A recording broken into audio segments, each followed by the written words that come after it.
Microphone চালু করবো গুনা কি করতে বললো আর বুঝলাম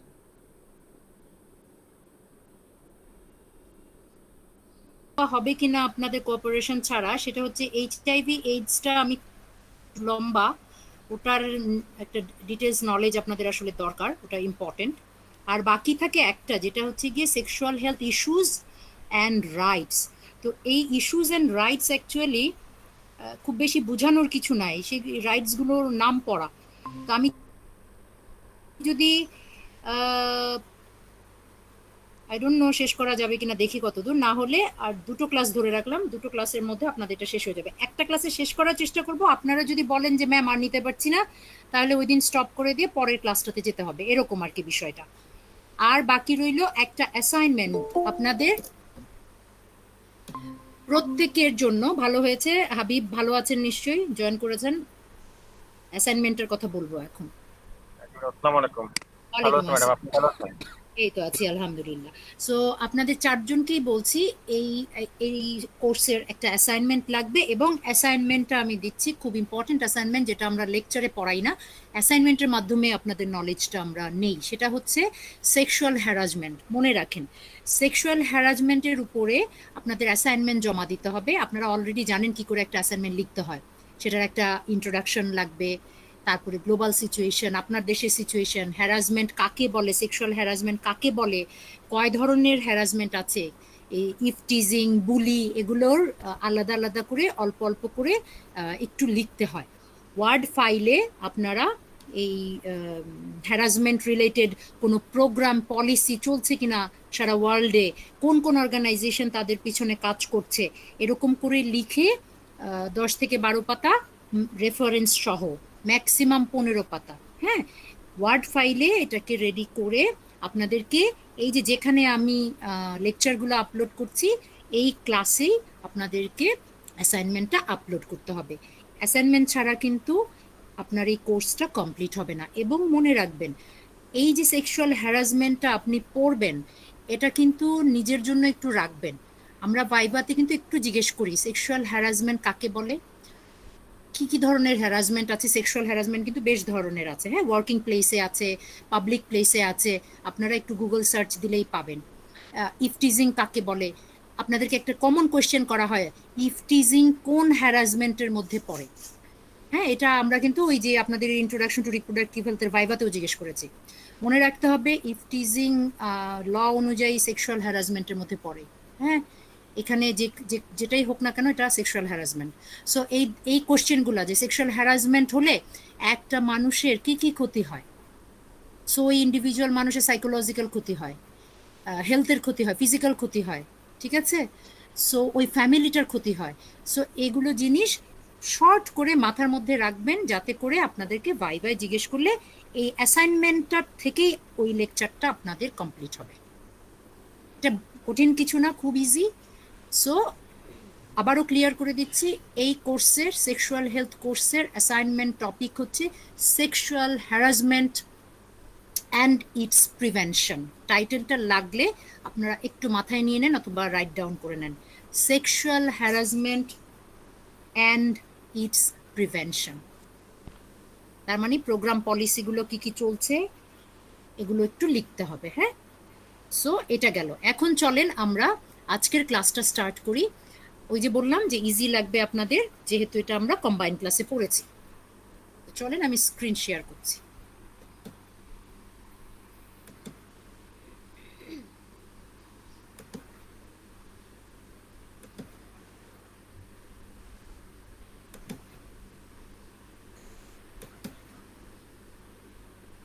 আচ্ছা, একটু রেসপন্স করেন, দেখা যাচ্ছে কিনা।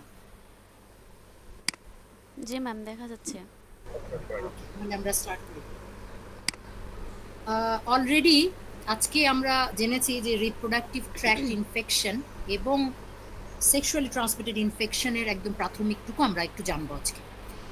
সো এইটা জানার আগে আমরা একটা জিনিস সম্পর্কে আমাদের জানতে হবে, সেটা হচ্ছে ডিফেন্স, মানে আপনার বডির একটা ডিফেন্স সিস্টেম আল্লাহ তাআলা আমাদেরকে দিয়ে দিয়েছেন, যেন ওইটার কারণেই আমরা যেমন অন্যান্য রোগ থেকে আমাদের বডি প্রোটেকশন দেয়, ঠিক তেমনি এই রিপ্রোডাক্টিভ ট্র্যাক্টের ইনফেকশনেরও প্রোটেকশন দেয়। তাহলে এই প্রোটেকশনটা আপনার এই রিপ্রোডাক্টিভ অর্গানগুলার ভেতরেই রয়েছে, সেইটা আগে আমরা একটু জেনে তারপর আমরা ইনফেকশনগুলো সম্পর্কে জানবো। তো চলেন আমি প্রথমেই দেখাবো আপনাদেরকে রিপ্রোডাক্টিভ ট্র্যাক্ট, কারণ এই পুরো আলোচনা এই তিনটা ক্লাস ধরে বা দুটা ক্লাস ধরে আমরা যে আলোচনা করব এসটিআই, আরটিআই এবং এইচআইভি, সেইখানের জানার জন্য বা বোঝার সুবিধার জন্য এই ছবি দুইটা, একটা ফিমেল আর একটা মেল রিপ্রোডাক্টিভ অর্গান, আপনাদের সব সময় একটু ভিজুয়ালাইজ করতে হবে, ঠিক আছে? সেটার জন্য আপনারা এটা জানেন, আমি জাস্ট একবার আপনাদেরকে মনে করিয়ে দিচ্ছি। দেখেন আমি প্রথমেই দেখাচ্ছি ফিমেল রিপ্রোডাক্টিভ ট্র্যাক্ট। এটার এক্সটার্নাল পার্ট যেটা বাইরে থেকে ভিজিবল চোখে দেখা যায়, আর বডির ভেতরের পার্ট ইন্টারনাল পার্ট।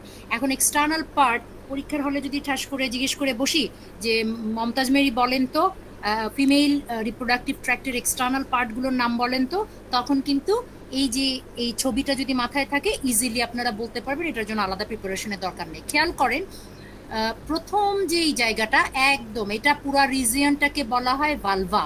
হ্যাঁ, এই যে এই রিজিয়নটা আমি যেখানে কার্সার ঘুরাচ্ছি, ভালভার ঠিক নিচে দেখেন অ্যানাস, যেখান থেকে স্টুল পাস হয়। এই ভালভা আর অ্যানাস এর মাঝখানের পার্টটা হচ্ছে পেরিনিয়াম। এই শব্দগুলো মনে রাখতে হবে।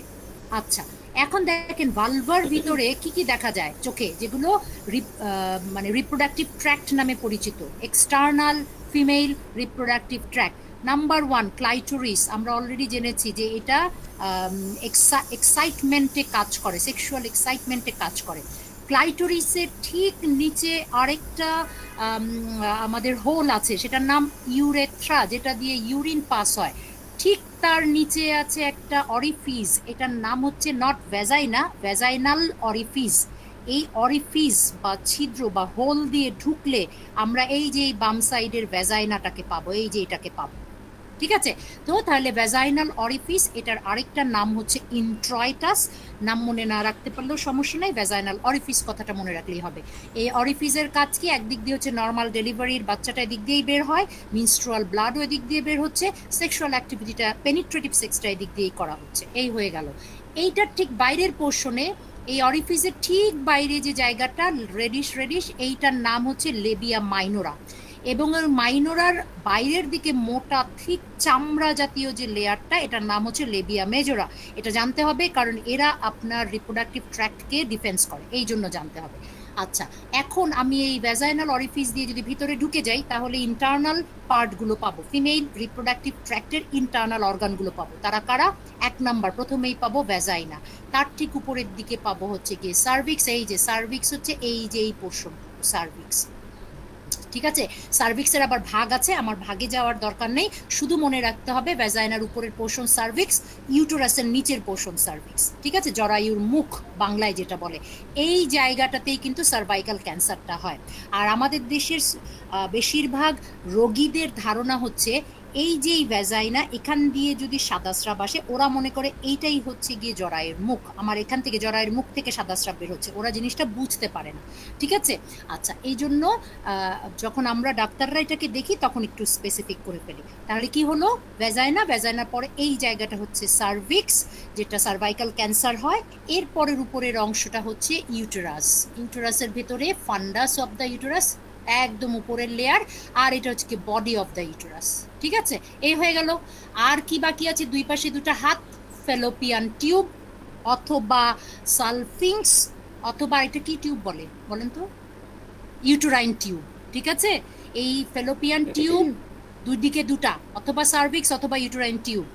আরেকটা হচ্ছে আরটিআই এর সাথে যার সাংঘাতিক সম্পর্ক আছে, আরটিআই এসটিআই হলে এই ফেলোপিয়ান টিউবগুলা ব্লক হয়ে যায়।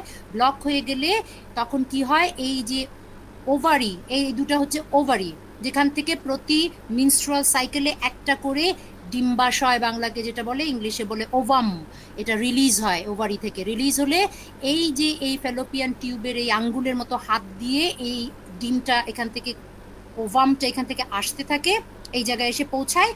আর সেক্সুয়াল ইন্টারকোর্সের কারণে এখান থেকে স্পার্ম, ছেলেদের সিমেনে যে স্পার্ম, সেই স্পার্মটা এই রাস্তা দিয়ে জার্নি করে এইখানে এসে ফেলোপিয়ান টিউবের অ্যাম্পুলাতে এসে এরা ইউনাইট হয়, হয়ে কি করে জাইগোট তৈরি করে। এই জাইগোট, এই যে প্রসিডিউরটা, এটার নাম হচ্ছে ফার্টিলাইজেশন। ফেলোপিয়ান টিউবে এফ মানে ফেলোপিয়ান টিউবে যেটা ঘটে সেটার নাম ফার্টিলাইজেশন, এফ ফর এফ, এটা মনে রাখবেন। আর এই জাইগোটটা তারপরে after 6 to 7 days of this formation of zygote, এটা এসে জার্নি করে ইউটেরাসের এই যে বডি অফ দ্য ইউটেরাসের পোস্টেরিয়র ওয়ালে এখানে এসে বসে যায়। এই বসাটাকে বলে ইমপ্লান্টেশন। যখনই ইমপ্লান্টেশন হয়ে যায় তখন প্রোজেস্টেরন হরমোন এই প্রেগনেন্সিটাকে কন্টিনিউ করে, এই ভ্রূণটাকে, এই এমব্রায়োটাকে অ্যাবর্শন হওয়া থেকে রক্ষা করে, এবং এটার ভেতরে আস্তে আস্তে এই যে ফিটাস ভ্রূণ থেকে মানে এমব্রায়ো থেকে ফিটাস হয়। ফিটাস যতক্ষণ মায়ের পেটে থাকে চাইল্ডটাকে ফিটাস বলে, ফিটাসটা যখন ডেলিভারি হয় তখন তাকে নিউবর্ন বলে। এই জিনিসগুলো খুব ক্লিয়ার কনসেপশন থাকতে হবে, তাহলে আপনাদের হেজিটেশন থাকবে না। আমি জানি এখানে মিক্স ক্যাটাগরি আছে, কারো কাছে খুব ইজি মনে হচ্ছে এবং কারো কাছে মনে হচ্ছে জানাটা আমার জন্য দরকার ছিল। সো আমরা একটু কম্প্রোমাইজ করে দুই গ্রুপের জন্য জিনিসটাকে একটু শুনবো। সো হয়ে গেল আমাদের ফিমেল রিপ্রোডাক্টিভ ট্র্যাক্ট। তার মানে কোনো ইনফেকশন যদি এই জায়গাগুলোতে, এই ইন্টারনাল বা এক্সটার্নাল এই কোনো জায়গাগুলোতে যে ইনফেকশনটা হয় তাকেই বলা হয় রিপ্রোডাক্টিভ ট্র্যাক্ট ইনফেকশন। এখানে আমরা ক্লিয়ার হয়ে গেলাম, অলরেডি আমরা ডেফিনেশন জেনে ফেলেছি।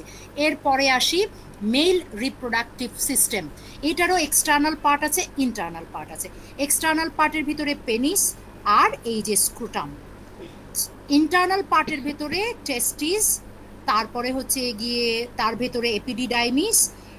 এই যে দেখেন এই পাশে যদি দেখাই, স্ক্রোটামের ভেতরে, হ্যাঙ্গিং স্ক্রোটামের ভেতরে থাকে টেস্টিস, দুটা থাকে, তার উপরে থাকে এপিডিডাইমিস। এটার ভেতর থেকে একটা নালী উঠে গেছে যেটাকে বলা হয় ভাস ডিফারেন্স অথবা ডাক্টাস ডিফারেন্স, যেটা স্পার্ম ক্যারি করে দেখেন ওর জার্নিটা দেখেন, আমার কার্সার খেয়াল করতে থাকেন। ও কি করে, এইটা ইউরিনারি ব্লাডার ছেলেদের, এটার ভিতরে প্রস্রাব জমা হয়, তার ঠিক পিছন দিয়ে এই ভাস ডিফারেন্স স্পার্মটাকে ক্যারি করে নিয়ে আসে, এবং ইউরিনারি ব্লাডারের ঠিক নিচের দিকে থাকে ছেলেদের প্রোস্টেট গ্ল্যান্ড, আর থাকে সেমিনাল ভেসিকেল বলে একটা গ্ল্যান্ড। তাহলে কি করছে, এই ভাস ডিফারেন্সটা এসে সেমিনাল ভেসিকেলের গ্ল্যান্ডের সাথে যুক্ত হচ্ছে, এবং পোস্টেড গ্ল্যান্ডের একটা, এই যে ইউরিনারি ব্লাডার থেকে যে একটা ইউরেথ্রা নেমেছে এইটার সাথে মিলিত হয়ে একটা সিঙ্গেল ডাক্ট তৈরি করছে। তাহলে কি হলো, ব্লাডার থেকে একটা ইউরেথ্রা বেরোচ্ছে, সেমিনাল ভেসিকেল থেকে একটা ডাক্ট বেরোচ্ছে, আর বেরোচ্ছে কি এই যে আমি যেটা ভাস ডিফারেন্স নিয়ে এসেছি, এই তিনটা ইউনাইট হয়ে একটা ডাক্ট ফর্ম করে, যে ডাক্টের নাম হচ্ছে ইজাকুলেটরি ডাক্ট। এই যে ইজাকুলেটরি ডাক্ট, এই তিনটা কি ব্লাডার থেকে ইউরেথ্রা, সেমিনাল ভেসিকেল থেকে একটা ডাক্ট, আর ভাস ডিফারেন্স ইজাকুলেটরি ডাক্ট তৈরি করে। এই ডাক্টটা তখন পেনিসের মধ্যে দিয়ে বের হয়ে আসে, যখন এটা আবার ইউরেথ্রা নামে পরিচিত। এই ইউরেথ্রার কাজ হচ্ছে, একটা হচ্ছে গিয়ে সিমেন্টটাকে আউট করবে, আরেকটা হচ্ছে গিয়ে মিক্সচুরেশন করবে, তার মানে ইউরিন পাস করবে। যখন সিমেন আউট করবে তখন ইউরিন পাসটা ব্লক থাকে, আর যখন ইউরিন পাস করবে তখন সিমেন আউটটা ব্লক থাকে। এটা অটো সিস্টেম। তাহলে যে কোনো ধরনের ইনফেকশনস যদি এই জায়গাগুলোর কোথাও হয় তাহলে সেটা হবে মেলদের জন্য, ছেলেদের জন্য reproductive tract infections. Clear conception. এখন আমরা আগাতে পারি, চলেন। এইখানে আমি খুব শর্ট করে আপনাদেরকে জানাবো, এই যে দেখালাম আপনাদেরকে রিপ্রোডাক্টিভ সিস্টেম ছেলে এবং মেয়েদের, এটার ভেতরে কিছু ডিফেন্স সিস্টেম আছে, এটা বডিতে বায়োলজিক্যালি আপনি আমি ওন করি, যেটা আল্লাহ তাআলা দিয়ে দিয়েছেন। এটার কারণেই কিন্তু সহজে সবার রিপ্রোডাক্টিভ ট্র্যাক্ট বা এসটিআই হয় না, ইনফেকশনস হয় না। সেগুলো কি কি যদি আমি এক নজরে দেখি, প্রথমটাই হচ্ছে আপনার বডিতে লিমফেটিক সিস্টেম বলে একটা সিস্টেম আছে, যেখানে আপনার ব্লাড ভেসেলের সাথে ক্যাপিলারির একটা কমিউনিকেশন হয়। এর বেশি আমি কিছু বলবো না। এটা ডিটেলস মিনস আপনাদের বোঝার মতো করে একটু ডিটেলস দিয়ে দিয়েছি। যারা মনে করেন যে লিমফেটিক সিস্টেমটা কি আমি একটু পড়ে বুঝে নিই, তারা এটা পড়লে একদম ইজি ভাষায় আমি দিয়ে দিয়েছি। লিমফেটিক সিস্টেম একটা টিস্যুর নেটওয়ার্ক এবং অর্গানের ভেতরে নেটওয়ার্ক, যে কিনা বডির টক্সিন, বিষাক্ত পদার্থগুলোকে, ওয়েস্ট প্রোডাক্টগুলোকে, আনওয়ান্টেড মেটেরিয়ালগুলোকে ড্রেন করে দেয় লিমফের মাধ্যমে। ঠিক আছে? সো এইটা থাকার কারণে এই লিম্ফেটিক সিস্টেমের ভিতরে কে কে থাকে, লাস্টের বুলেট পয়েন্টটা যদি দেখি, টনসিল, এই যে আমরা যে বলি টনসিল কেটে ফেলে দাও, অনেকে বলে ফেলে দাও, অনেকে বলে রাখো। তারপরে অ্যাডেনয়েড, এগুলো আমাদের অর্গান যেগুলো লিম্ফেটিক সিস্টেমের কাজ করে, স্প্লিন, থাইমাস, এরা হচ্ছে লিম্ফেটিক সিস্টেমের অর্গান, আপনার হোল বডির ইমিউন সিস্টেমকে এরা বাঁচিয়ে রাখে। আর সেলের কথা যদি বলেন, হোয়াইট ব্লাড সেল আপনার শরীরের শ্বেত রক্তকণিকা হচ্ছে আপনার সিস্টেমকে পিওর রাখে। তার ভিতরে আরও স্পেসিফিক হচ্ছে টি লিম্ফোসাইট অ্যান্ড CD4 সেল। এই যে 3-4টা শব্দ বলছি, এইটুক মাথায় রাখলেই চলবে, এক্সেস জানার দরকার নেই, তাহলে সব গুলিয়ে যাবে। ঠিক আছে, যাদের মনে হচ্ছে এইটুকুই জানতে পারেন তারা এইটুকুই জানবে, আর যারা আমরা একটু এর থেকে বেশি অলরেডি ডাক্তারি পড়ার সময় জেনেছি তাদের জন্য well and good, no problem, আপনারাও এইটুকু জানলে যথেষ্ট। তাহলে হলো আমাদের বডিতে তাহলে একটা লিম্ফেটিক সিস্টেম আছে, যেটা কিনা আপনার এই রিপ্রোডাক্টিভ অর্গানের জায়গাগুলোতেই কিন্তু কাজ করে, ওখানেও কিন্তু আছে। হ্যাঁ, আচ্ছা, এখন যাই। এই যে লিম্ফেটিক সিস্টেমের আমি একটা ছবি দিয়েছি, এটা কখনো যদি মনে করেন যে একটু দেখবেন, দেখে নিন, নট নেসেসারি, এখানে অত বেশি আমাদের জানার দরকার নেই। এবার আসি পার্টসগুলোতে, রিপ্রোডাক্টিভ অর্গানগুলোর কোন কোন জায়গায় কোন কোন ডিফেন্স আছে। প্রথমেই দেখিয়েছি ভালভা, মনে আছে ভালভাটা, এই যে দেখেন ছবি দিয়ে দিয়েছে, এই যে পুরো রিজিয়নটাকে ভালভা বলা হয়।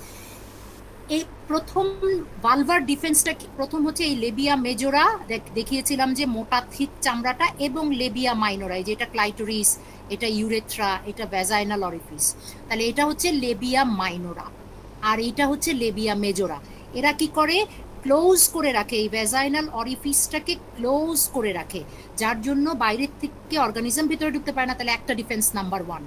নাম্বার 2, এই যে প্রথম point, apposition of the cleft by labia, এই কথাটার মানে হচ্ছে আমি যেটা বললাম। নাম্বার 2, এখানে একটা গ্ল্যান্ড আছে, বার্থোলিন গ্ল্যান্ড, দুই দিকে দুইটা, দেখেন দিয়ে দিয়েছি আমি, এই যে, ঠিক আছে। এই বার্থোলিন অনেক সময় এখানে পুজ হয়, মেয়েরা আমাদের ডাক্তারদের কাছে আসে, ওই জায়গাটা ফুলে গেছে, পরে আমরা এটাকে পুজটাকে বের করে দিই, এই বার্থোলিন গ্ল্যান্ডের ভিতরে পুজটা হয়। সো ইনফেকশন যদি হয়, তাহলে এই বার্থোলিন গ্ল্যান্ড একটা সিক্রেশন করে, যে এখানে ব্যাকটেরিয়াকে মারার মতো ওই সিক্রেশনের ভেতরে পদার্থ থাকে, তাহলে সেটা দিয়ে হয়। ঠিক আছে, সো এই যে একই কথা। আরেকটা হচ্ছে গিয়ে এই যে ভালভার চতুর্দিকে যে স্কিনটা দেওয়া আছে, এবং পেরিনিয়াম, আমি যেটা দেখিয়েছিলাম অ্যানাস এবং ভালভার মাঝখানের এরিয়া, ওই স্কিনটাও আপনার প্রোটেক্টিভ হিসাবে কাজ করে। ঠিক আছে, ওই স্কিনের ভিতরে এমন কিছু গ্ল্যান্ড আছে যেটা কিনা ইনফেকশন প্রিভেন্ট করে। তাহলে হয়ে গেল ভালভাল ডিফেন্স, ভালভা কিভাবে বাঁচায় বডির গেল। এরপরে হচ্ছে ভ্যাজাইনার ভিতরে কি থাকে, এই যে আমাদের ভ্যাজাইনাটা আমি দেখিয়েছিলাম, এই জায়গাটার ভিতরে দেখেন এখানে ট্রান্সভার্স কিছু লাইন আছে। হ্যাঁ, এটা হচ্ছে গিয়ে, এটাকে রুগী বলা হয় ইংলিশে বা ডাক্তারি ভাষায়, এগুলোকে রুগী বলা হয়। মনে রাখবেন, ভ্যাজাইনার ভিতরের যে মিউকাস ওয়ালটা আছে, এই ওয়ালের লাইনিং এপিথেলিয়াম বা লাইনিং যেটা থাকে এপিথেলিয়াম, সেটা ভ্যাজাইনাকে প্রোটেক্ট করে। আর হচ্ছে এই যে মিউকাসের যে ফোল্ডগুলো, এটাকে রুগী বলা হয়, এই রুগীটা ভ্যাজাইনাটাকে প্রোটেক্ট করে। এই দুটো কথা আমার মনে রাখতে হবে। হয়ে গেল আমার ভ্যাজাইনাল ডিফেন্স। এখন আপনাদেরকে একটু দেখাচ্ছি যে হরমোন ইস্ট্রোজেন, যেটা আমরা জেনেছি মেয়েদের মেইন হরমোন, এটা কিন্তু ভ্যাজাইনাকে প্রোটেক্ট করে। যখন দেখবেন এই হরমোনের পরিমাণ বডিতে কম থাকে, তখন সেই মানুষদের এই RTI বেশি হবে, STI হওয়ার চান্স থাকবে। এখন এই ইস্ট্রোজেন লেভেলটা কখন কখন কম থাকতে পারে, দেখেন, অ্যাট বার্থ, মানে জন্মের পর থেকে up to 10 to 12 days infection is unlikely, মানে হয় না সাধারণত। তার মানে কি, মায়ের শরীরের ইস্ট্রোজেনটা প্রভাব বাচ্চাদের থাকে। ঠিক আছে, এই জন্য ওই টাইমে ছোট বাচ্চাদের জন্মের পর থেকে 10 থেকে 12 দিন পর্যন্ত বাচ্চাদের কোনো সমস্যা হয় না, বিশেষ করে ইনফেকশন হয় না প্রোডাক্টিভ অর্গগুলাতে। কিন্তু ওই টাইমে কোনো মেয়ে বাচ্চা জন্মের পর, জেনে রাখেন আপনারও কাজে লাগে, ডেলিভারির পর একটা ব্লিডিং দেখা দেয় ছোট্ট বাচ্চা, এরকম আপ টু 10 to 12 ডেজের মধ্যে, জন্মের পর থেকে যে কোনো দিন হতে পারে। তো এটা অনেক যায়, হ্যাঁ বাচ্চার কি হলো, মাসিকের রাস্তা দিয়ে রক্ত বেরোচ্ছে কেন, তখন আমরা গিদেরকে অ্যাসুরেন্স দেই, this is quite normal, this is for the influence of that estrogen of mother, যেটা কিনা বাচ্চার বডিতে আছে, সেটার কারণে বাচ্চার ব্লিডিং হয়েছে, ঠিক হয়ে যাবে। আচ্ছা, আরেকটা প্রোটেকশন দেয় ভ্যাজাইনাকে রিপ্রোডাক্টিভ পিরিয়ডটা। ঠিক আছে, কারণ রিপ্রোডাক্টিভ পিরিয়ডে হাই ইস্ট্রোজেন লেভেল থাকে, সেটা আমরা জেনে গেছি। কিন্তু ইস্ট্রোজেনটা কমে যায় কখন আপনারা খুব ভালো করে জানেন, মেনোপোজের সময় ইস্ট্রোজেন কমে যায়। আবার ধরেন পিউবার্টির ওই টাইমটাতে, ঠিক আছে, ইস্ট্রোজেন কমে যায়। তো ওই জায়গাগুলোতে তখন আপনার কি বলে ইনফেকশন হওয়ার চান্স থাকে। এরপরে আসি, তার উপরে উঠি, ভ্যাজাইনার উপরে এই যে বলেছিলাম সার্ভিক্স, এইখানকার নিজের আত্ম আত্ম কি বলে এটাকে, আত্মরক্ষার অস্ত্রটা কি? আপনারা কি আছেন আমার সাথে, না লাইন কেটে গেছে? আছে ম্যাম। ওকে, ভেরি গুড। তাহলে সার্ভাইকাল ডিফেন্সটা কি? খুব সিম্পল ভাবে সার্ভিক্স থেকে সিক্রেশন হয়, যেটাকে বলা হয় মিউকাস। এই মিউকাসটাকে বলা হয় মিউকাস প্লাগ। এই দেখেন উপরে লেখা আছে, হ্যাঁ। এই মিউকাস প্লাগের কারণে, এই মিউকাস প্লাগটা কি করে, ব্যাকটেরিয়াকে, ভ্যাজাইনা থেকেও যদি ব্যাকটেরিয়াটা ঢুকে যায় আপনার সার্ভিক্সের ভেতর দিয়ে ভেদ করে ইউটেরাসে পৌঁছাতে পারে না, এই মিউকাসটা তখন তাকে প্রোটেকশন দেয়। এইটুক মনে রাখলেই হবে, কারণ এই মিউকাসের একটা ব্যাকটেরিসাইডাল ইফেক্ট আছে।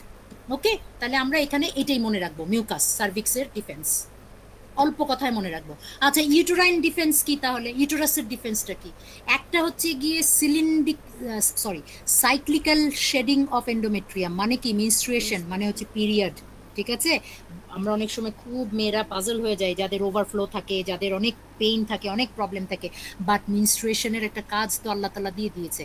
তো তার ভিতরের একটা কাজ এখানে বললাম যে ইউটেরাসকে প্রোটেক্ট করে, কারণ প্রতি মাসে এই ইউটেরাসের এই যে ভেতরের ওয়াল এন্ডোমেট্রিয়াম, সেইটা শেডিং হয়ে যায়, বাংলায় যদি বলি খসে পড়ে যায়, খসে যেতে থাকে, হ্যাঁ, রক্তের মাধ্যমে, ব্লিডিং এর মাধ্যমে খসে যায়।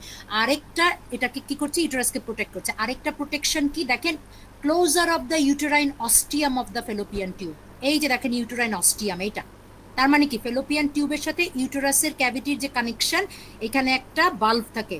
সো এই যে ফেলোপিয়ান টিউব, এই যে এগুলো হচ্ছে কি আপনার পেটের ভেতরে অবস্থান করে। এখন পেরিটোনিয়াম বা পেট থেকে কোন অর্গানিজম এখান দিয়ে ঢুকে ইউটেরাসকে ক্ষতিগ্রস্ত করতে পারবে না, কারণ আমার ডিফেন্স কোথায়, এই অস্টিয়াম। এটা যদি মনে না থাকে, শুধুমাত্র এই যে মেনস্ট্রুয়েশনের মাধ্যমে যে ইউটেরাস নিজেকে প্রোটেক্ট করে সেটা বললেও হবে, সোজা। আচ্ছা, তারপরে হচ্ছে কি আমরা অনেক সময় জিজ্ঞেস করি আপনাদেরকে এটা, এর পরের যেগুলো আছে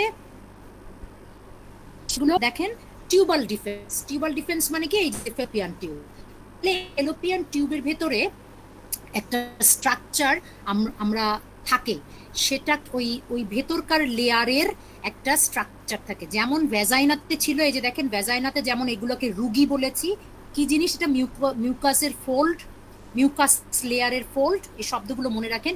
ঠিক তেমনি এই ফেলোপিয়ান টিউবের ভেতরে মিউকাসের একটা ফোল্ড থাকে, সেটার নাম আবার মিউকাস প্লাইকি অর প্লিকি। প্লাইকি বলি আমরা সাধারণত, প্লিকি যদি কেউ বলেন কোনো সমস্যা নেই, ঠিক আছে। আরেকটা হচ্ছে গিয়ে এই ফেলোপিয়ান টিউবের ভেতরে আপনার নাকের ভেতরে যেরকম কিছু চুল দেওয়া থাকে, সেটার একটা কাজ আছে, ডাস্টগুলোকে বাইরের থেকে আপনার নাকের ঠিক ভিতরের দিকে প্রবেশ করতে বাধা দেয়। ঠিক তেমনি এই ফেলোপিয়ান টিউবের ভিতরে এপিথেলিয়াল সিলিয়া বলে কতগুলো ফিঙ্গার লাইক স্ট্রাকচার থাকে।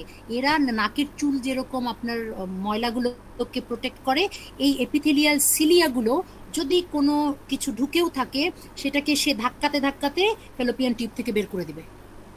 ওকে, তাহলে খুব সিম্পল ভাষায় আরেকবার বলি, ফেলোপিয়ান টিউবের ডিফেন্সটা কি? একটা হচ্ছে গিয়ে মিউকাস লেয়ারের একটা স্পেশাল স্ট্রাকচার, যেটার নাম মিউকাস প্লাইকি। আরেকটা হচ্ছে এপিথেলিয়াল সিলিয়া, যেটা কিনা আপনাকে কি করে, যে কোনো একটা অর্গানিজম বা যে কোনো কিছু ওভামো যদি যায়, ওটাকে ধাক্কাতে ধাক্কাতে মুভমেন্ট করায় বের করে দিতে পারে। এই হয়ে গেল। আচ্ছা, এবার যাই, ওই যে যেটা আমি বলেছিলাম যে ভ্যাজাইনাল ডিফেন্সটা কখন লস্ট হয় একটা মানুষের, আমাদের মোটামুটি কিন্তু ডিফেন্সটা শেষ, ঠিক আছে। কোন জায়গার কি ডিফেন্স শেষ, এখন দেখেন ভ্যাজাইনাল ডিফেন্স কখন কখন আমার বডিতে কাজ করে না। একটা হচ্ছে গিয়ে following 10 days of birth till puberty, ওই যে বলেছিলাম 10 days পর্যন্ত মায়ের বডির ইস্ট্রোজেনের একটা সাপোর্ট থাকে নিউবর্ন বেবি, তারপর থেকে টিল পিউবার্টি পর্যন্ত যে পৌঁছানোর সময়টা, পিউবার্টি হয়ে গেলে আবার সমস্যা নাই, কিন্তু পৌঁছানোর যে সময়টা, সেই সময়টা ভ্যাজাইনাল ডিফেন্সটা দুর্বল থাকে। আরেকটা হচ্ছে গিয়ে রিপ্রোডাক্টিভ পিরিয়ডের দুইটা সময়ে কিন্তু আপনার ভ্যাজাইনাল ডিফেন্সটা দুর্বল থাকে, যে কোনো সময় আরটিআই এসটিআই তাড়াতাড়ি হতে পারে। কোনটা সেটা? মেনস্ট্রুয়েশনের সময়। এই জন্য বলা হয় মেনস্ট্রুয়েশনের সময় সেক্স করাটা আনহাইজেনিক। যেটা অনেক হাজব্যান্ড মানতে চায় না, যেটার জন্য অ্যাওয়ারনেস ক্রিয়েট করা প্রয়োজন। ঠিক আছে, আরেকটা হচ্ছে following abortion and child birth, এটার পরপর কিন্তু ডিফেন্সটা কম থাকে। আর ডেফিনেটলি আপনারা জানেন মেনোপজ, যেহেতু ইস্ট্রোজেন লেভেল থাকে না সেই জন্য, তাহলে এই কয়টা পিরিয়ডে আমরা ডিফেন্সটা কম পাবো আমার বডিতে।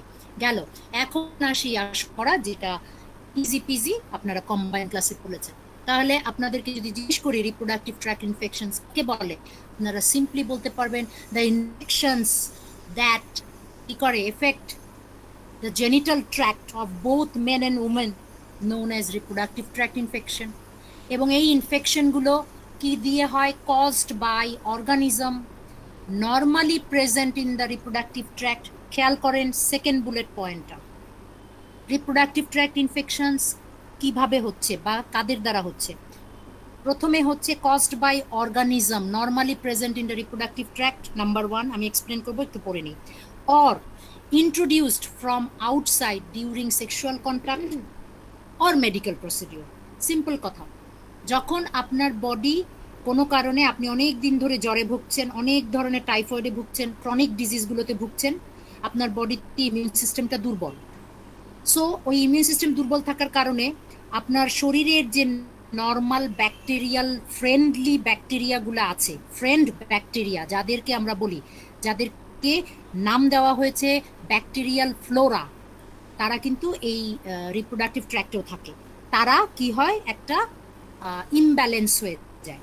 ইমব্যালেন্স হওয়ার কারণে ওদেরই এটা ওভারগ্রোথ হয়। ওভারগ্রোথ হয়ে ওরা নিজের বডিতেই নিজেই শত্রু হিসেবে কাজ করে ট্র্যাক্ট ইনফেকশন করে ফেলে। আরেকটা হচ্ছে গিয়ে আউটসাইড থেকে হয়, সেটা পার্টনারের মাধ্যমে হতে পারে, অথবা কোনো ধরনের মেডিকেল প্রসিডিওর, সেটা অ্যাবর্শন করতে গিয়ে, ডিএনসি করতে গিয়ে, চাইল্ড বার্থ করতে গিয়ে যদি আনহাইজেনিক ওয়েতে হয়, তাহলে এই 3টা ওয়েতে রিপ্রোডাক্টিভ ট্র্যাক্ট ইনফেকশন হয়। এটা এখানে এই জন্য এক্সপ্লেন করলাম, এটার যে টাইপ আছে রিপ্রোডাক্টিভ ট্র্যাক্ট ইনফেকশনের, সেখানে আপনাদের ইজি হয়ে যাবে। চলেন আমরা নেক্সটটাতে যাই। এখন দেখেন, among women non-sexually transmitted RTIs are really more common। মানে কি বললো নন সেক্সুয়ালি ট্রান্সমিটেড RTIs? মানে যেমন ক্যান্ডিডিয়াসিস। এই ক্যান্ডিডিয়াসিস মানে ওই যে যেটা সাদা স্রাব যায়, দুধের মতো ছানা ছানা সাদা স্রাব যাচ্ছে, এটা অনেকেই কমপ্লেন করে ক্যান্ডিডিয়াসিস। এটা জাস্ট একটা ফাঙ্গাসের ইনফেকশনের কারণে হয়, এটা কিন্তু সেক্সুয়ালি ট্রান্সমিটেড না। সো এগুলো কমন হচ্ছে, এটা RTI। সো এটা RTI বাট এটা STI না। তাহলে এগুলো মেয়েদের ভিতরে কমন, এক নাম্বার। আর ইম্পর্টেন্ট পয়েন্ট হচ্ছে second bullet point, STIs RTIs আর the most important cause of maternal and perinatal morbidity and mortality. Combine ক্লাসে আপনারা খুব জিস্ট পড়েছেন যেটুকু দরকার, কিন্তু এখন যেহেতু আপনাদের নিজস্ব এটা স্পেশালাইজেশন সাবজেক্ট, আপনাদের পাবলিক হেলথ পার্সপেক্টিভটাকে জানতে হবে, সেইখানেই আমরা এমফেসিস দিব। ঠিক আছে, তাহলে এই যে একটা পাবলিক হেলথ পার্সপেক্টিভ পেলাম যে causes of maternal and perinatal morbidity and mortality, এটা আমরা আস্তে আস্তে যখন পড়ে ফেলবো তখন বুঝে যাবে যে কোথায় এটা কেন বলা হয়েছে। চলেন আমরা পরেরটাতে যে গ্লোবাল বার্ডেনে আমি আসলে যাব না, এখানে কিছু ডাটা দেই যেটা পাবলিক হেলথের এপিডেমিওলজিক্যাল ডাটাটা লাগে, তাহলে এটা বোঝা যায়, গুরুত্বটা বোঝা যায় যে এত মানুষ পৃথিবীতে এই RTI STI নিয়ে ভুগছে, তাহলে এটার উপর কাজ করা প্রয়োজন পাবলিক হেলথ পার্সপেক্টিভ থেকে। ঠিক আছে, শুধুমাত্র আপনাদেরকে একটা ডাটা বলি যেটা ব্লু করে রেখেছি, ভ্যাজাইনাল ক্যান্ডিডিয়াসিস, একটু আগে আমি যেটার কথা বললাম যে এটা RTI বাট সেক্সুয়ালি ট্রান্সমিটেড হয় না। 3 out of 4 women in their lifetime they are affected। ঠিক আছে, সো ভেরি কমন। এই জন্য আমরা এত গ্লোবাল বার্ডেনের ভিতরে জিনিসটাকে জাস্ট হাইলাইট করলাম বোঝানোর জন্য। এরপরের প্রশ্ন আসে RTI কিভাবে ছড়াবে। তাহলে আমরা প্রথম স্লাইডটাতে, প্রথম মিনস যেটাতে আমি বললাম RTI ডেফিনেশন আছে এবং তার নিচেই যে স্লাইডটা ছিল পয়েন্টটা যে কস্ট বাই, ওইটা যদি মাথায় রাখি তাহলে দেখেন কিভাবে ছড়ায় RTI, মনে রাখতে সুবিধা। তার মানে কি RTI, কিছু কিছু RTI সেক্সুয়ালি ট্রান্সমিটেড হয়। সেই RTI গুলোর নাম কি বন্যা বলেন তো? যেগুলো সেক্সুয়ালি ট্রান্সমিটেড হয় আবার রিপ্রোডাক্টিভ ট্র্যাক্টকেও ইফেক্ট করছে, সেই RTI গুলোর নাম কি?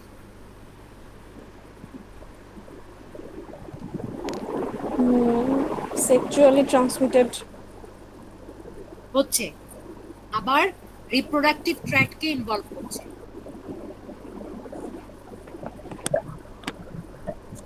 আচ্ছা আমি বলে দিই, আচ্ছা খেয়াল করেন। হ্যাঁ হ্যাঁ হ্যাঁ, হাবি বলেন। Very good very good. Gonorrhoea syphilis, very good Habib, thank you.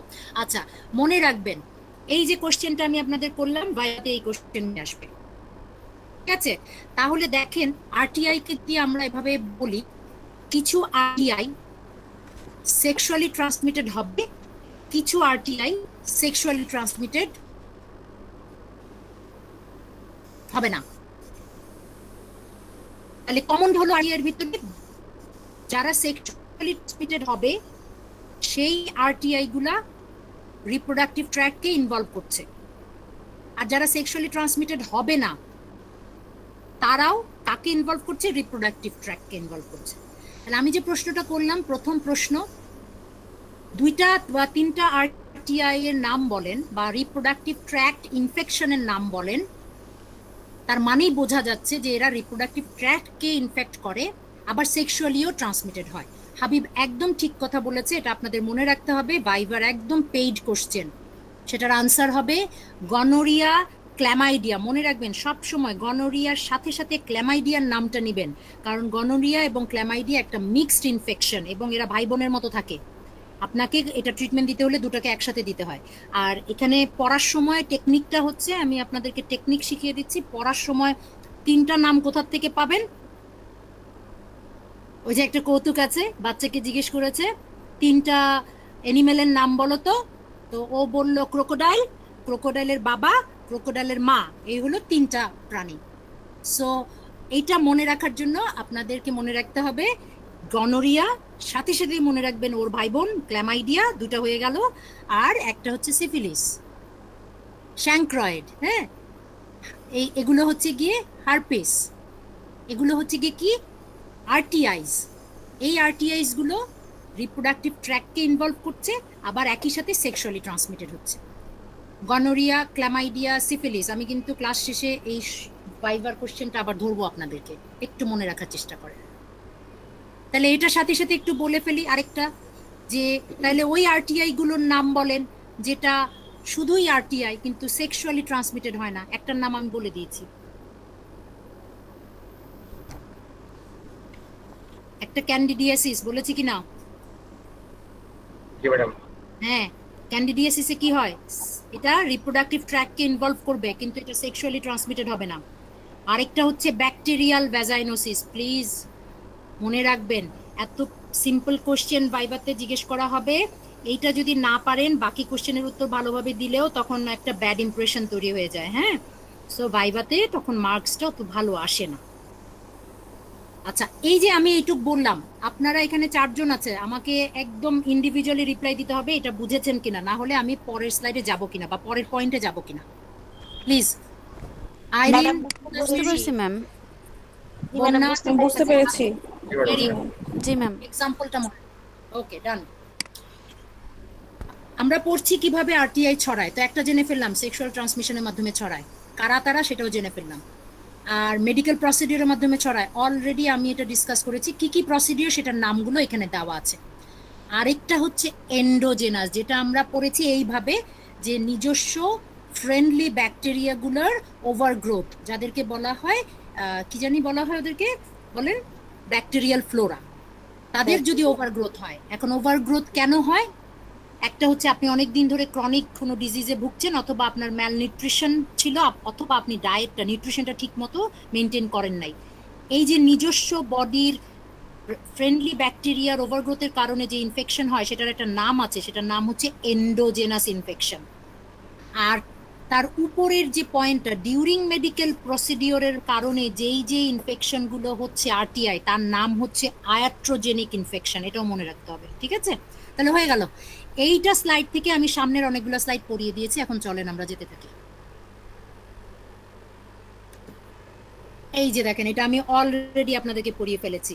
এটা সাধারণত আমরা রিটেন কোশ্চেন দেই এবং ভাইভাতেও জিজ্ঞেস করি। Types of reproductive tract infection দুভাগে ভাগ করি আমরা। একটা হচ্ছে গিয়ে according to the site of infection, কোথায় হয়েছে বডির, এটাকে ভাগ করেছি আপার রিপ্রোডাক্টিভ ট্র্যাক্ট ইনফেকশন আর লোয়ার রিপ্রোডাক্টিভ ট্র্যাক্ট ইনফেকশন হিসাবে। আবার according to the source of infection, কোথা থেকে ইনফেকশনটা এসছে সেটার অনুযায়ী ভাগ করেছি এন্ডোজেনাস, আয়াট্রোজেনিক, সেক্সুয়ালি ট্রান্সমিটেড। এখন দেখেন বুঝতে একদম ইজি হবে। পরেরটাতে চলে যাই। তাহলে অ্যাকর্ডিং টু সাইট অফ ইনফেকশনের ভিতরে আপার রিপ্রোডাক্টিভ ট্র্যাক্ট ইনফেকশন কাদেরকে বলা হয়, যে ইনফেকশনগুলো কোথায় কোথায় হবে, এটা হচ্ছে লোয়ারটা, দেখেন লোয়ারটা প্রথমে বলেছে, এই যে লোয়ার রিপ্রোডাক্টিভ ট্র্যাক্ট ইনফেকশন কাদেরকে বলছি, একটা হচ্ছে ভালভাতে হবে, ভ্যাজাইনাতে হবে, এদেরকে বলা হয় লোয়ার রিপ্রোডাক্টিভ ট্র্যাক্ট ইনফেকশনস। খেয়াল করেন ওই ছবিটা কত জরুরি, এখন খুব ইজি। দেন তাহলে আপারগুলো কাকে বলে? আপারগুলো মানে যে বডির ভিতরে ধরেন cervix, uterus, fallopian tube, ovary, এগুলোতে যে ইনফেকশনগুলো হয় সেগুলো হবে আপার। হয়ে গেল, সিম্পল। এবার যাই এই যে আপার অ্যান্ড লোয়ার, ঠিক আছে। এবার চলে যাই লোয়ার যে রিপ্রোডাক্টিভ ট্র্যাক্ট ইনফেকশন আমরা বলেছিলাম, যেটা বললাম যে ভালভাতে হয়, ভ্যাজাইনাতে হয়, তাইলে সেইটার নামটা কি, ইনফেকশনটার নাম কি? সেই নাম হচ্ছে, একটার নাম হচ্ছে ভ্যাজাইনাইটিস, অথবা একে বলা হয় ভালভো ভ্যাজাইনাইটিস, অথবা সিম্পলি বলা হয় ভ্যাজাইনাইটিস। মনে রাখবেন এই যে আইটিস শব্দটা, এটা একটা টেকনিক, এই যে আইটিস শব্দটা ভ্যাজাইনার সামনে বসিয়েছি, তাই এটা হয়ে গেছে ভ্যাজাইনাইটিস। তার মানে infection in vagina is called vaginitis. আবার এই আইটিস শব্দটা যখন সার্ভিক্স সামনে পিছনে বসাবো হয়ে সার্ভিসাইটিস, তার মানে কি ইনফেকশন ইন দ্য সার্ভিক্স। ইউটেরাসে সাধারণত এন্ডোমেট্রিয়াম বা ভেতরের লেয়ার, যেটা মেনস্ট্রুয়েশনের সময় বের হয়ে আসে, সেটাতে যদি ইনফেকশন হয় সেটার নাম এন্ডোমেট্রাইটিস। তো ইজি, দেখেন খুব ইজি। তাহলে এখন আমরা পড়ছি লোয়ার রিপ্রোডাক্টিভ ট্র্যাক্ট ইনফেকশনের নাম, তার ভিতরে একটা পড়লাম ভ্যাজাইনাইটিস, মানে ইনফেকশন ইন দ্য ভ্যাজাইনা। এর আরো নাম আছে, এই যে ভালভো ভ্যাজাইনাইটিস, এটার নাম কি হয়, এখানে ভালভাতে অথবা ভ্যাজাইনাতে ইনফ্লামড হয়ে যায়, মানে রেড, চুলকা এবং ব্যথা হয়। এই হয়ে গেল লোয়ার রিপ্রোডাক্টিভ ট্র্যাক্ট ইনফেকশনের নাম। এখন এই ভ্যাজাইনাইটিস অনেক কারণে হতে পারে। কি কি কারণ? সেই কারণগুলোর তিনটা কারণ আপনাদের মুখস্থ রাখতে হবে। নামগুলো কি অলরেডি পড়ে ফেলেছি। আমরা আপনাদেরকে জিজ্ঞেস করব, এই যে বললেন ভ্যাজাইনাইটিস লোয়ার রিপ্রোডাক্টিভ ট্র্যাক্টের একটা ইনফেকশন, তাহলে এই ভ্যাজাইনাইটিস কি কি কারণে হয়? অথবা সরাসরি কেউ চালাকি করে আপনারা বলবেন এই যে এগুলো হচ্ছে লোয়ার রিপ্রোডাক্টিভ ট্র্যাক্ট ইনফেকশন। নামগুলো কি? Number 1 candidiasis, number 2 bacterial vaginosis, আর ট্রাইকোমোনিয়াসিস। এই তিনটা কি কি করে? ভ্যাজাইনাতে ইনফেকশন করে। এই তিনটার ভিতরে প্রথম দুইটা হচ্ছে পিওরলি আরটিআই, যেটা এসটিআই না। আর এই নিচেরটা ট্রাইকোমোনিয়াসিস, এই যে দেখেন আমি লিখে দিয়েছি, এটা হচ্ছে সেক্সুয়ালি ট্রান্সমিটেড ইনফেকশনস এবং একই সাথে আরটিআইও। এটুকু আমরা বুঝেছি? একটু বলেন, এটুকু আমরা বুঝেছি? জি ম্যাম, বুঝেছি। ওকে, ভেরি গুড। তাহলে আমরা চলে যাই। এখন আসি, পড়ে ফেলছি লোয়ার রিপ্রোডাক্টিভ ট্র্যাক্ট। এখন আপার রিপ্রোডাক্টিভ ট্র্যাক্টে কি কি সমস্যা দেখেন, আমি এখানে নাম দিয়ে দিয়েছি। আমরা জানি যে আপার রিপ্রোডাক্টিভ ট্র্যাক্ট কাকে বলে। সার্ভিক্সের ইনফেকশন সার্ভিসাইটিস, ইউটেরাসের ইনফেকশন এন্ডোমেট্রাইটিস, ফেলোপিয়ান টিউবের ইনফেকশন, যেহেতু ফেলোপিয়ান টিউবের আরেকটা নাম সালফিংস, সেই জন্য সালফিনজাইটিস। ওভারিতে কোনো প্রবলেম হলে ওফোরাইটিস। হয়ে গেল আপার রিপ্রোডাক্টিভ ট্র্যাক্ট ইনফেকশন।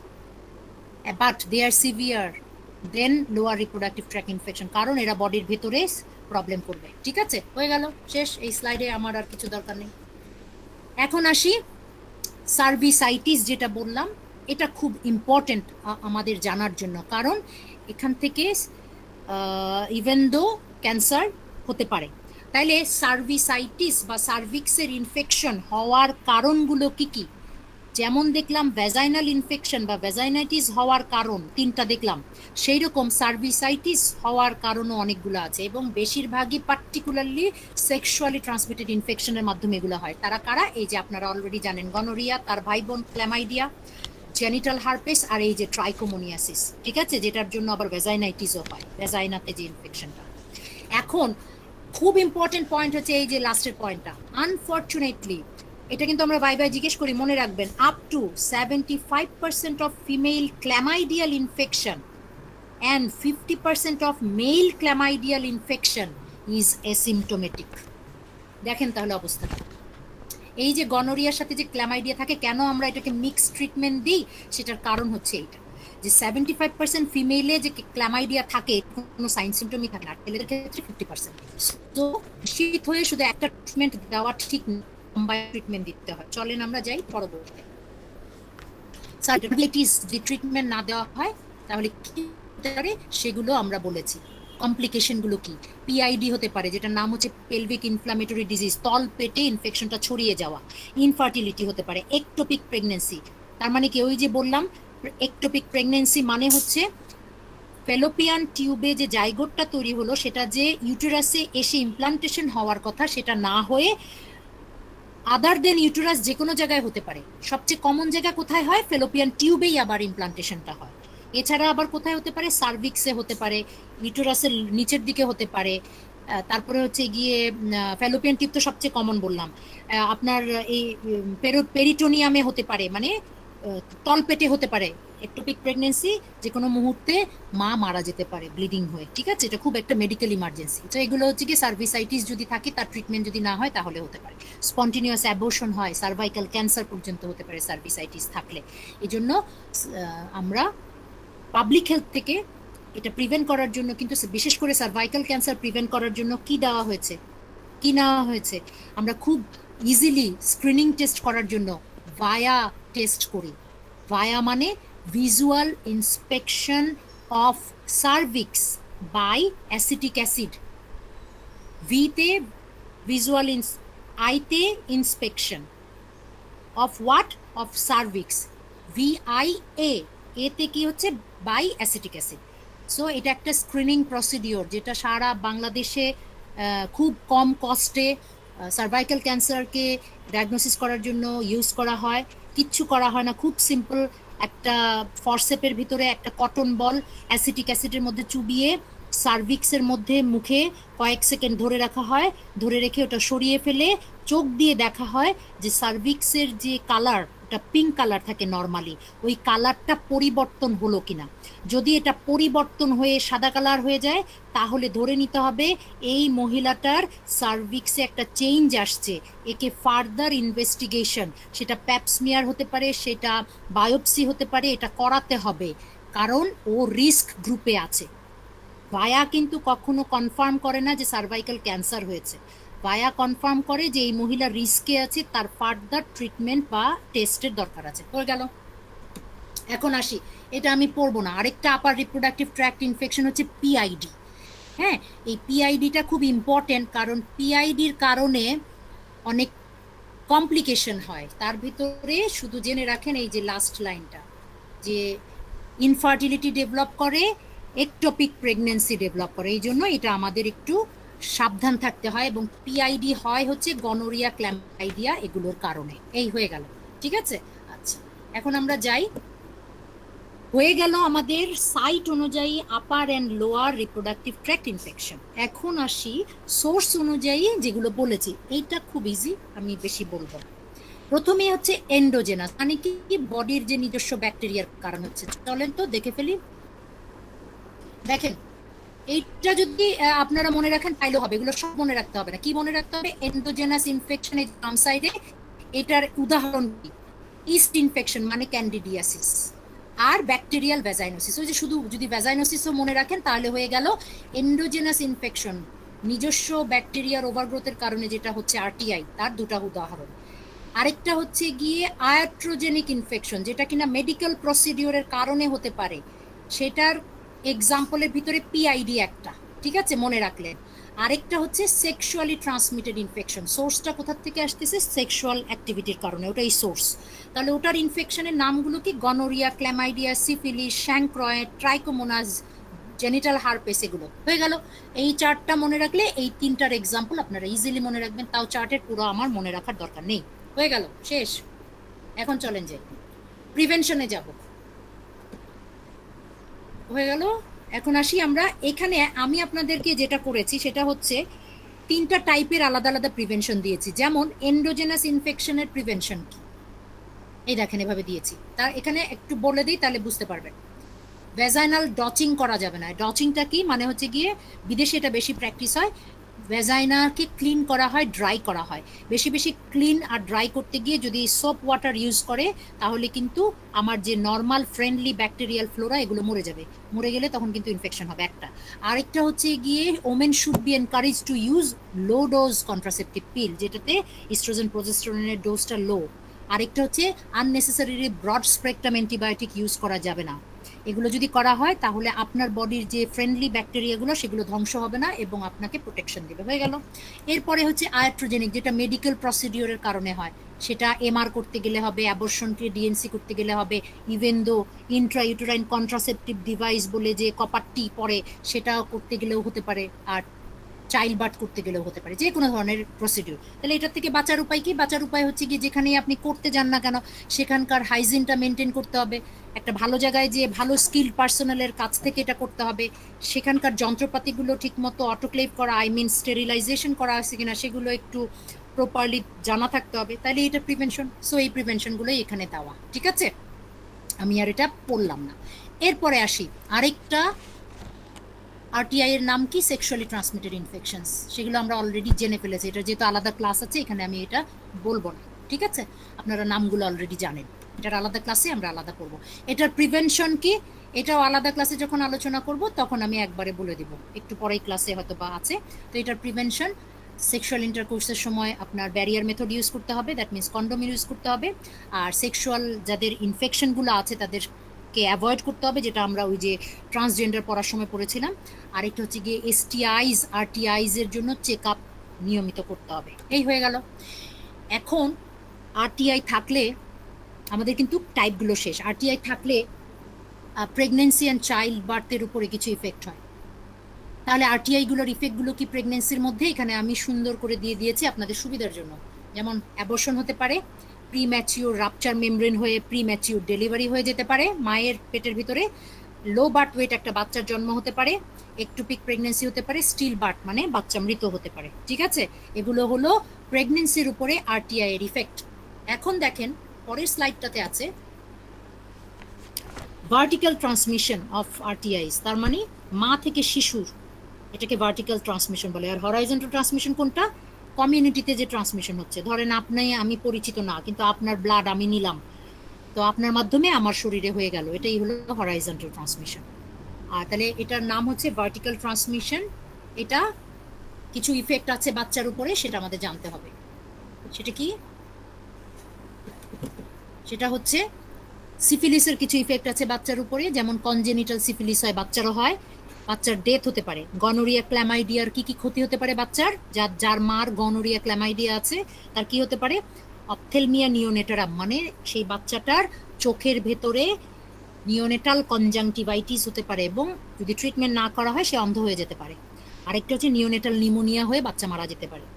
আর যেই মায়ের হিউম্যান প্যাপিলোমা ভাইরাস থাকে, এটাও এসটিআই একটা, তার ওই বাচ্চাটার মুখে এবং অ্যানোজেনিটাল ওয়ার্ট বলে, মানে মুখে এবং রান, যে বাচ্চাদের থাই আছে, থাইয়ের চিপায় বা জেনিটাল এরিয়াতে ওয়ার্ট হয়, মানে ওই যে আমরা এটাকে কি বলি, গ্যাজের মতো আলাদা মাংস বের হয়, এটা ওয়ার্ট বলে।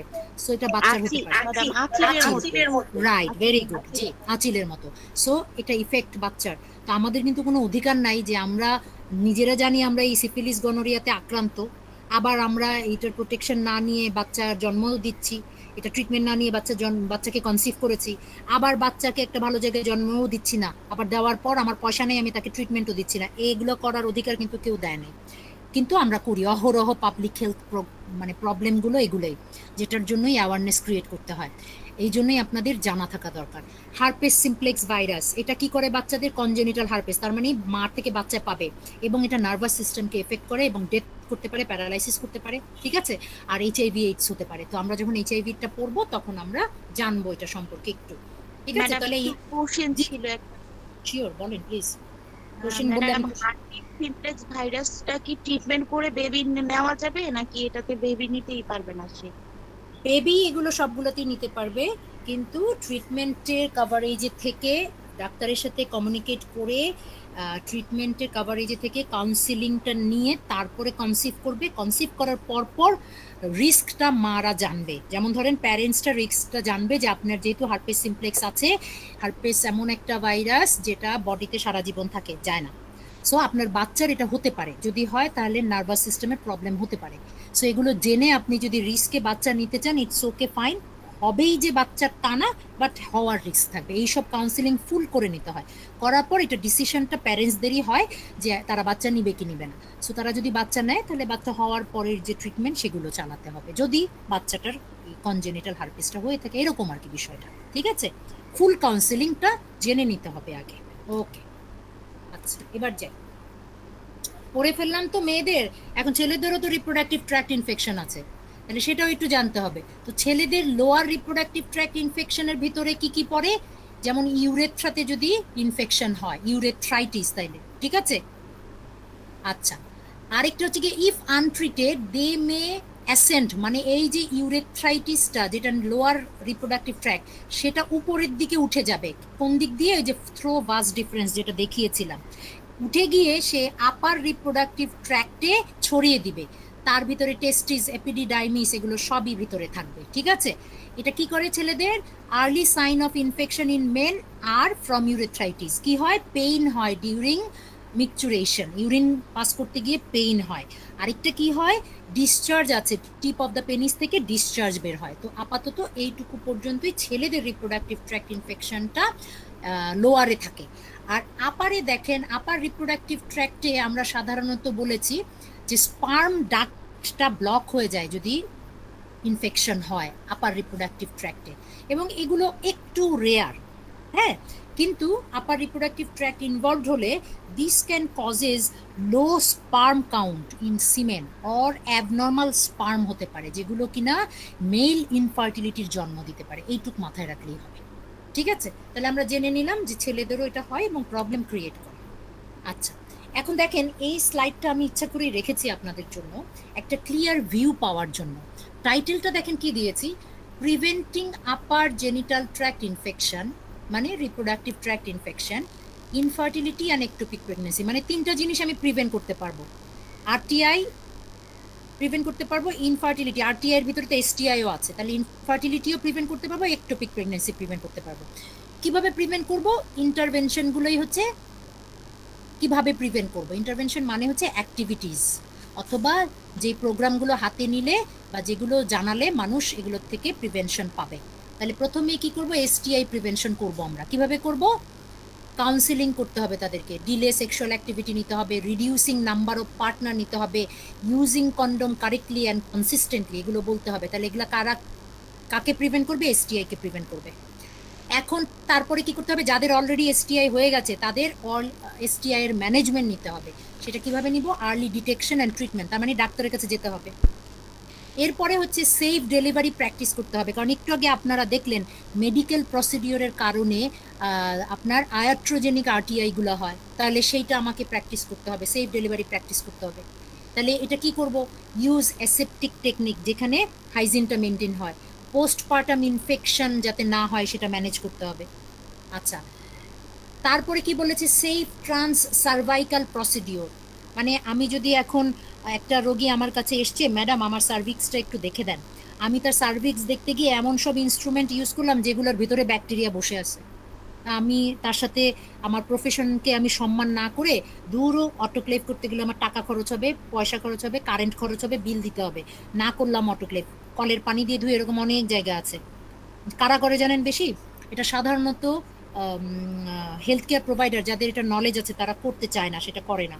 যারা একটু কোয়ার্ক টাইপের, টাকা পয়সা কামানোর জন্য এটা দেখে আসছে যে হাসপাতালে খালারা কাজ করে, তারা আবার কিছু কিছু মনে করেন না, কিছু আমাদের হেলথ কেয়ার প্রোভাইডার যারা আমাদেরকে অ্যাসিস্ট করে, এরকমও আছে, তারা এটা জেনে নিয়ে বাসার মধ্যে একটা সেট আপ করে নেয়।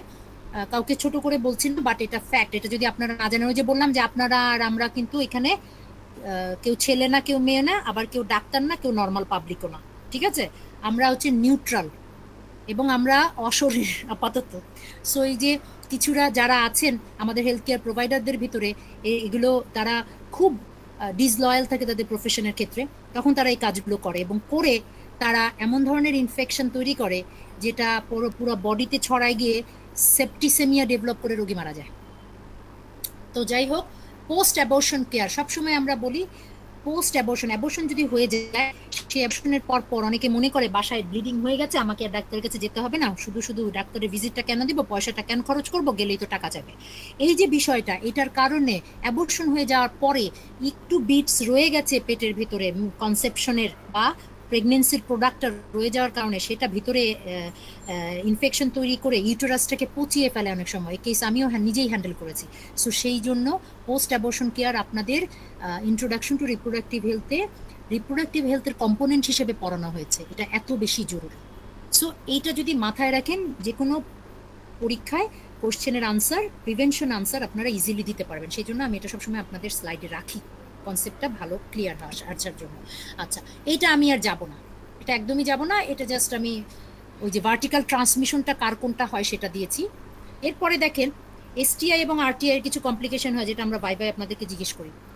অলরেডি আমি কিছু পড়িয়ে দিয়েছি, এই জন্য এটা ঠিক আমি লাইন টু লাইন পড়াবো না, ঠিক আছে? অলরেডি এই শব্দগুলো আমি পড়িয়ে দিয়েছি, এই যে, ঠিক আছে? তো এটা আমি এমনি চলে যাচ্ছি স্কিপ করে, এটা দুবার হয়ে গেছে মনে হয় না, এটা দরকার নেই। যেটা দরকার সেটা হচ্ছে social issues related reproductive infections, যেটা আমার অ্যাকচুয়ালি পাবলিক হেলথে প্রয়োজন। দেখেন আমি আপনাকে একটা ছবির মাধ্যমে দেখাই, ছবিটা যদি খেয়াল করেন, দেখেন মাঝখানে আছে আরটিআই। আমি যদি চিন্তাটা এভাবে করি, মাঝখানে আছে আমার আরটিআই। এই আরটিআই এর কারণে ফ্যামিলি প্ল্যানিং করা তো মানে এটা না যে কন্ডোম আর পিল খেলাম, সেটা না। ফ্যামিলি প্ল্যানিং এর একটা পার্ট হচ্ছে মেথড, ফ্যামিলি প্ল্যানিং মেথড গুলো, এই যে কন্ডোম। বাট আপনি যদি আরটিআই ইনফার্টিলিটিতে ভুগতে থাকে, তাহলে আপনি যে একটা ফ্যামিলি প্ল্যান করেছিলেন যে আপনি 5 বছরের বাচ্চা নিবেন, সেটা কিন্তু তখন সমস্যা তৈরি হয়ে যায়। আর এটা যদি সমস্যা তৈরি হয়ে যায়, সেক্ষেত্রে আপনার ফ্যামিলি ডিসহার্মনি হয়ে ডিভোর্স হয়ে একটা বিয়ে করতে থাকবে, অথবা ডিভোর্স না হয়ে আর 2-3টা বিয়ে করতে থাকবে। আপনারা জানেন আপনাদের দেশে এই সিচুয়েশন আছে, ঠিক আছে? আবার ঘন ঘন বাচ্চা নিলে সেখানে মায়ের ডিফেন্সটা যেহেতু কমে যায়, সেইখানেও তখন আরটিআই এর একটা ঝুঁকি বেড়ে যায়। একটু আগে আমরা দেখলাম আরটিআই এর চিলড্রেনের উপরে কি কি ধরনের ইফেক্ট থাকে, তাহলে আমাদের চিলড্রেনদের উপরেও এই আরটিআই ইফেক্ট ফেলছে। আমাদের আরটিআই আমাদের এইচআইভির সাথে রিলেটেড, এটা আমরা পড়বো সামনে, আরো পড়বো, যেন আমি এখানে বেশি কথা বলবো না। আরেকটা হচ্ছে কি, আমরা দেখলাম যে মেডিকেল প্রসিডিওর করতে গিয়ে সেভ মাদারহুডের পুরো বিষয়টার সাথে এইটার একটা সম্পর্ক আছে। তাই যদি হয় তাহলে সোশ্যাল ইস্যুগুলো আমরা খুব বুঝতে পারছি যে এক আরটিআই এর কারণে কোন জায়গাগুলো আমাদের এফেক্টেড হচ্ছে এবং কোন টার্গেট গ্রুপগুলো আমাদের এফেক্টেড হচ্ছে। তাই যদি হয় তাহলে এই জায়গাগুলোতে আমাদের কাজ করতে হবে। এবং আমাদের এই ছবিটার অ্যাকচুয়ালি ব্যাপারটা হচ্ছে যে কোন কোন জায়গায় কোন কোন প্রোগ্রামের ভেতরে আমি যদি আরটিআই এর প্রোগ্রামটাকে, এসটিআই এর প্রোগ্রামটাকে ইনক্লুড করে দেই, তাহলে আমরা এই যে কথাগুলো বললাম, সোশ্যাল ইস্যুগুলো কথাগুলো বললাম, পাবলিক ইস্যুর কথাগুলো বললাম, সেগুলো আমরা একই সিটিংয়ে ম্যানেজমেন্ট করতে পারবো। যেমন দেখা গেছে ফ্যামিলি প্ল্যানিং সেন্টারগুলো, যেখানে রোগীরা ফ্যামিলি প্ল্যানিং করতে আসে, সেই রোগীদেরকে আপনি যদি আরটিআই সম্পর্কে কাউন্সিলিং দেন, সেখানে এক সিটিংয়ে এই আরটিআই এর প্রিভেনশন হয়ে যায়। মায়েরা যারা সেবা নিতে আসে, প্রেগনেন্সি, এন্টিনেটাল কেয়ার, সেইখানে আমরা অলরেডি করি, এটা হচ্ছে ভিডিআরএল টেস্ট, এইচবিএসএজি, এগুলো ট্রিটমেন্ট একবারে বুকিংয়েই আমরা প্রেগনেন্ট মায়েদেরকে টেস্ট করতে দিয়ে দিই। তাহলে সেখানেও বলছে যে সেই জায়গাগুলোতেও আপনারা এই আরটিআই এর ক্লিনিকটা রাখবেন বা সার্ভিসটা রাখবেন। এইচআইভি নিতে যারা আসে সেখানেও রাখবেন।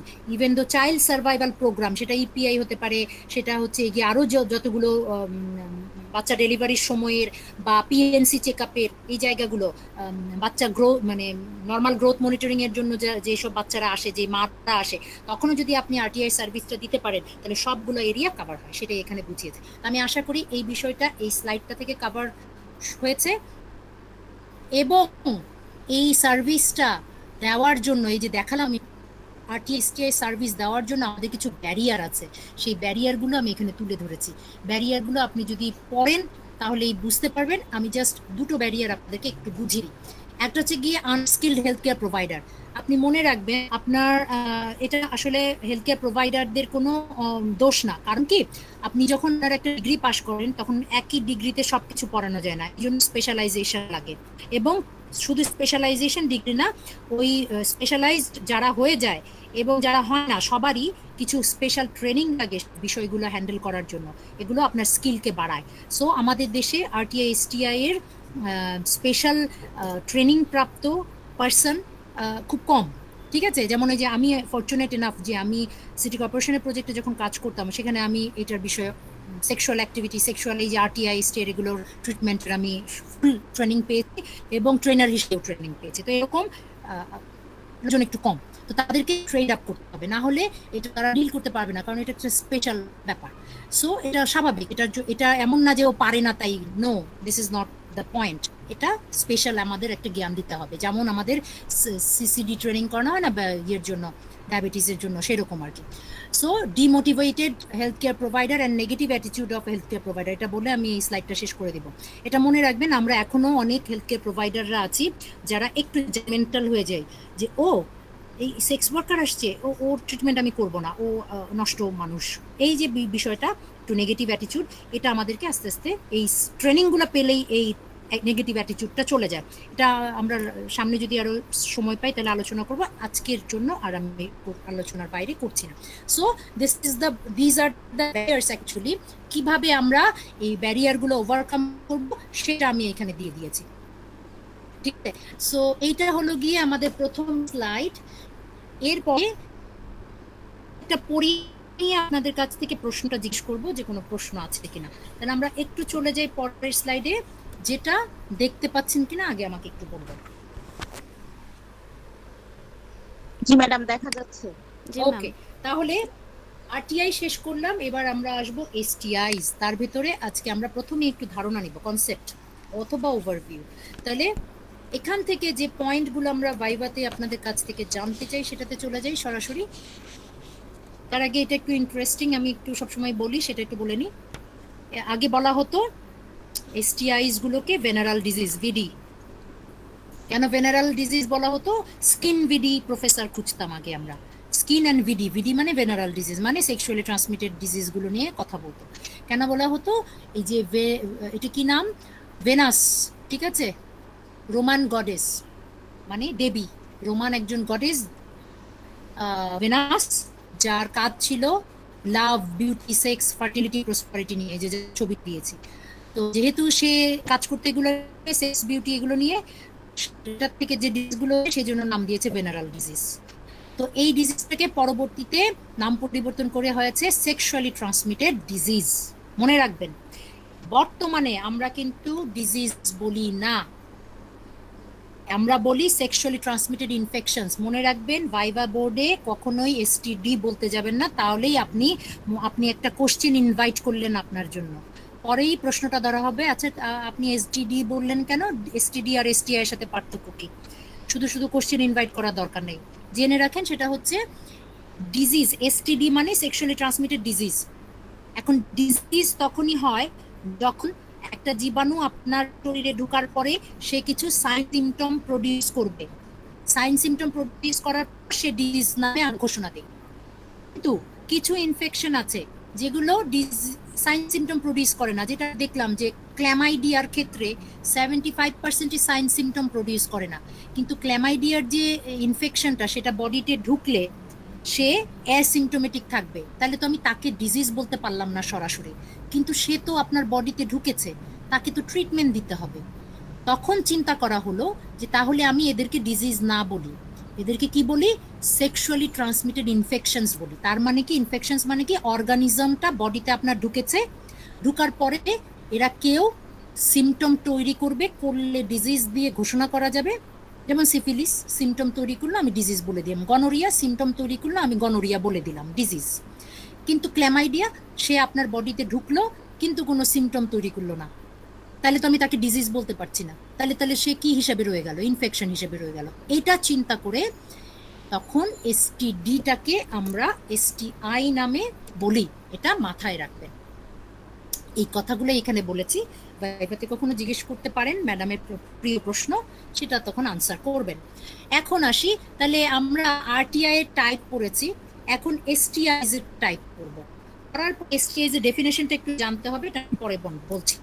ভাইভাতে যখনই জিজ্ঞেস করবো এসটিআই টাইপ বলেন, প্লিজ মনে রাখবেন, আপনারা এটা ভুলে জানবো, সেটা হচ্ছে 3 ধরনের আছে। আলসারেটিভ এসটিআই, যেখানে আলসার তৈরি করবে, সেটার নাম হচ্ছে সিফিলিস, জেনিটাল হার্পেস, শ্যাঙ্ক্রয়েড, এরা আলসারেটিভ এসটিআই। আর নন আলসারেটিভ এসটিআই কারা? গনোরিয়া এবং ক্ল্যামাইডিয়া, মনে রাখবেন, সব সময় মনে রাখবেন। আরেকটা আছে কোন ধরনের এসটিআই, এটা পিওরলি সেক্সুয়ালি ট্রান্সমিটেড এসটিআই, কিন্তু এরা রিপ্রোডাক্টিভ ট্র্যাক্টকে ইনভলভ করে না।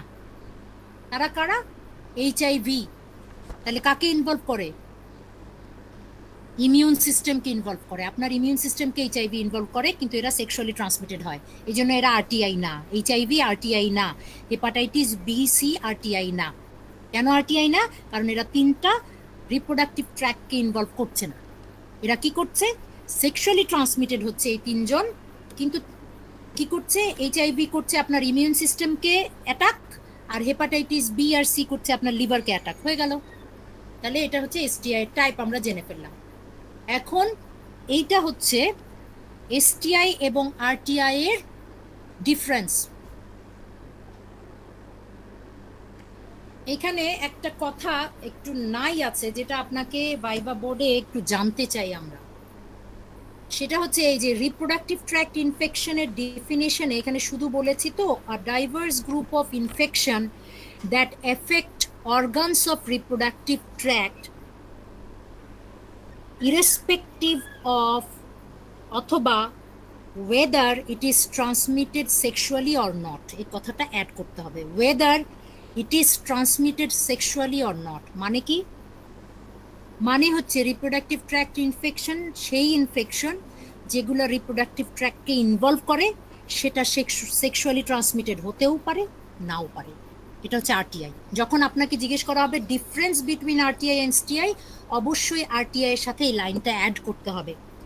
যে বাংলাও যদি বলতে চান এভাবেই বাংলায় বলবেন যে the infections that effect the organ of reproductive tract weather it transmitted sexually or not. Sexually transmitted হতেও পারে, নাও পারে। আর এসটিআইজ এর ডেফিনেশনটা কি? বারবার বলছি, এটা কিন্তু ভাইভায় আমরা জিজ্ঞেস করি, ভাইভার ডেফিনেশন অফ এসটিআই, যেটা আপনারা অর্ধেক বলেন। কোন জায়গায় অর্ধেক বলেন সেটা বলে দিচ্ছি। এসটিআইজ এর ডেফিনেশনে বলা হচ্ছে diverse group of infection that are transmitted, এর পরের কথাগুলো ইম্পর্টেন্ট। দ্যাট আর ট্রান্সমিটেড এর পরে আমরা কান পেতে শুনতে চাই আপনাদের কাছ থেকে এই শব্দগুলো। এক্সক্লুসিভলি অর প্রাইমারলি, এই কথাটা বলতে হবে। By what? By sexual or intimate personal contact. তাহলে দুইভাবে এসটিআই ছড়ায়, একটা হচ্ছে সেক্সুয়াল কন্ট্যাক্টে অথবা অর ইন্টিমেট পার্সোনাল কন্ট্যাক্ট। তখনই আমরা জিজ্ঞেস করবো, আচ্ছা ডেফিনেশনে যে বললেন ইন্টিমেট পার্সোনাল কন্ট্যাক্ট, এটার এক্সাম্পল দেন। আপনার এক্সাম্পল হবে যে জেনিটাল স্ক্যাবিস। স্ক্যাবিস তো আমরা জানি খোঁচ পাচড়া সারা বডিতে হয়, কিন্তু রিপ্রোডাক্টিভ অর্গানগুলোর আশেপাশে, এটাকে বলে জেনিটাল এরিয়াতে যে স্ক্যাবিসটা হয়, সেটার নাম হচ্ছে genital scabies. So genital scabies হচ্ছে ইন্টিমেট পার্সোনাল কন্ট্যাক্টের একটা উদাহরণ, যেটা এসটিআই হিসেবে গণ্য করা হয়। এবং আরেকটা হচ্ছে লিজ, মানে হচ্ছে গিয়ে লাইস বলে না, উকুন, পিউবিক হেয়ারের উকুন ট্রান্সমিশন, সেটাও এসটিআই এর আন্ডারে হয়, যেটা কিনা ইন্টিমেট পার্সোনাল কন্ট্যাক্টের মাধ্যমে হয়। এবং আপনারা জানবেন অনেকে পার্সোনাল হাইজিন মেনটেন করে না, এবং হিপ্পি গ্রুপ যারা একটু নেশা করে, গাঁজা টাজা খায়, তারা পার্সোনাল হাইজিন বেশি মেনটেন করে না। এছাড়াও আমাদের নর্মাল পার্সনের ভিতরেও এটা আছে, তাদের এই ধরনের প্রবলেমগুলো হয়। সো হয়ে গেল, বলতে পারতে হবে কিন্তু এই যে এতগুলো কথা বললাম, এগুলোর উদাহরণ বলতে পারতে হবে। এইটার ভেতরে দেখেন কমন এসটিআই গুলো কি কি। আপনাদের কাছ থেকে আমরা যখন নাম জানতে চাই যে দুইটা ব্যাকটেরিয়াল এসটিআই এর নাম বলেন, তখন আপনি বলে ফেলবেন ক্ল্যামাইডিয়া, গনোরিয়া। তারপর বলবেন একটা ফাঙ্গাল, এটা কিন্তু অ্যাকচুয়ালি এসটিআই না, এটা প্লিজ বলবেন না, ঠিক আছে? এটা আমরা জানি আরটিআই, ঠিক আছে? এটা এসটিআই না, এটা বলবেন না। ভাইরাল এসটিআই এর নাম বলবেন, তখন ভাইরাল হেপাটাইটিস। আরেকটা ইম্পর্টেন্ট হচ্ছে হারপেস সিমপ্লেক্স, যেটা আইরিন প্রশ্ন করেছিল সম্ভবত, ঠিক আছে? আরেকটা ইম্পর্টেন্ট ভাইরাল এসটিআই হচ্ছে হিউম্যান ইমিউনোডেফিসিয়েন্সি, মানে এইচআইভি। আরেকটা ভেরি ইম্পর্টেন্ট হচ্ছে গিয়ে হিউম্যান প্যাপিলোমা ভাইরাস, এটা জানার দরকার আছে যেহেতু এটা সার্ভাইকাল ক্যান্সার করে। যখনই আপনি উচ্চারণ করবেন ভাইরাল এসটিআই ভাইরাসের মাধ্যমে হয় হিউম্যান প্যাপিলোমা ভাইরাস, সাথে সাথে আপনাকে জিজ্ঞেস করা হবে এটা কি করে, আপনি আনসার করলেন সার্ভাইকাল ক্যান্সার। জিজ্ঞেস করা হবে সার্ভাইকাল ক্যান্সার প্রিভেনশনের জন্য প্রোগ্রামের নাম কি, আপনি বলবেন screening program by VIA test pap smear. ঠিক আছে, আর জিজ্ঞেস করবে যে এটার কোনো প্রিভেনশন আছে, হ্যাঁ ম্যাডাম প্রিভেনশন আছে, ভ্যাকসিন দেওয়া হয়। প্রিভেনশনের মধ্যেই একটা স্ক্রিনিং টেস্টের মাধ্যমে, আরেকটা হচ্ছে ভ্যাকসিন। ভ্যাকসিনটার নাম কি বন্যা বলেন ভ্যাকসিনের নাম, অথবা যে জানেন যে কেউ রেসপন্স করতে পারেন। সার্ভাইকাল ক্যান্সার প্রিভেনশনের ভ্যাকসিনের নাম কি এবং তার ডোজ কি জানতে হবে, এটা সবার জানতে হবে। বলেন আইরিন, মমতাজ, হাবিব, বন্যা। ম্যাডাম আমি জানি না। আচ্ছা, যে জানে তার কাছ থেকে রেসপন্স চাই। বন্যা কই? আমি তো বন্যাকে দেখি না। ম্যাম জানি না। আচ্ছা, দেখি ও কোনো না, ও তো কোনো মেসেজও দেয়নি, সে কোথায় গেল? আচ্ছা শুনে রাখেন, এটা ভাইবার আমরা জিজ্ঞেস করি। ইনজেকশনটা হচ্ছে গিয়ে সার্ভারিক্স ইনজেকশন অথবা গার্ডিনাল বলে, সার্ভারিক্স ইনজেকশন। 3টা ডোজ দেওয়া হয়। এটার প্রোগ্রাম আছে বাংলাদেশে কিশোরীদের, মেয়েদের। ঠিক আছে, জি ম্যাম। সেক্সুয়াল অ্যাক্টিভিটি শুরু করার আগে, মানে 13 বছরের মেয়েদের থেকে এটা শুরু করা হয়। বিয়ের আগে 13 বছরের মেয়েদের থেকে শুরু করে বিয়ের আগে বলা হয় 3টা ডোজ নিয়ে ফেলতে, টু প্রিভেন্ট সার্ভাইকাল ক্যান্সার। প্রথম ডোজ প্রথম দিন, দ্বিতীয় ডোজ 1 মাস পরে, তৃতীয় ডোজ হচ্ছে গিয়ে 6 মাস পরে। তাহলে 1-0-1-6 এভাবে মনে রাখতে হয়। 0 মানে প্রথম দিন, প্রথম ডোজটা, 1 মানে 1 মাস পরে, আর আরেকটা হচ্ছে 6 মাস পরে। ঠিক আছে, এই 3টা ডোজ আমাদের কিশোরী মেয়েদেরকে এটা দিয়ে দেওয়া হয়। এটা একটা প্রোগ্রাম সার্ভাইকাল ক্যান্সার প্রিভেন্ট করার জন্য। সো এই প্রোগ্রামটাই আমরা আপনাদের কাছ থেকে জানতে চাইবো, এই হিউম্যান প্যাপিলোমা ভাইরাসের সাথে রিলেটেড। হ্যাঁ, জি ম্যাম।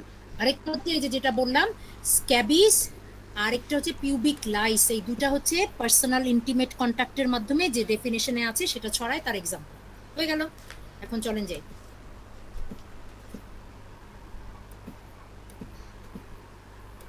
এগুলো বলবো না, এগুলো অনেক ডাটা দেওয়া আছে আপনাদেরকে। এটা আমরা জিজ্ঞেস করি এসটিআই কিভাবে ছড়ায়, আরটিআই কিভাবে ছড়িয়েছে এটাও জেনেছি আমরা। এবার এসটিআই কিভাবে ছড়ায়। নাম্বার 1 কিভাবে ছড়ায় এর ইংলিশ প্রশ্নটা আমরা এভাবে করি, মোড অফ ট্রান্সমিশন অফ এসটিআইস, অথবা হাউ এসটিআই স্প্রেড, অথবা ওয়ে অফ স্প্রেডিং অফ এসটিআইস। যেভাবেই প্রশ্নটা করি না কেন, উত্তরটা হচ্ছে কিভাবে ছড়ায়। নাম্বার 1 আনপ্রোটেক্টেড সেক্সুয়াল ইন্টারকোর্স, সেটা ভ্যাজাইনাল, অ্যানাল আর ওরাল হতে পারে। এসটিআই ছড়াবে, এই যে গনোরিয়া, সিফিলিস, ক্ল্যামাইডিয়া এগুলোর কথা বলছি। নাম্বার 2 হচ্ছে এখানে যদিও বলেছি মাদার টু চাইল্ড ট্রান্সমিশন, আপনারা নাম্বার 2 বলবেন হচ্ছে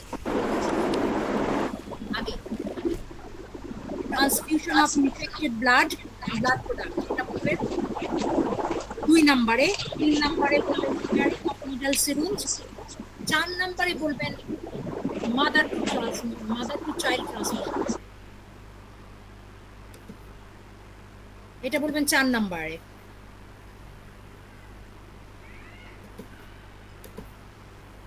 তাহলে আমি বোঝাতে পারলাম, প্রথমে বলবেন আনপ্রোটেক্টেড সেক্সুয়াল ইন্টারকোর্স, সেকেন্ড বলবেন ব্লাড ট্রান্সফিউশন, দেন নিডল শেয়ারিং, এবং 4 নম্বরে বলতে হবে মাদার টু চাইল্ড ট্রান্সমিশন। কোথায় কোথায় সেটা বলে দিয়েছি।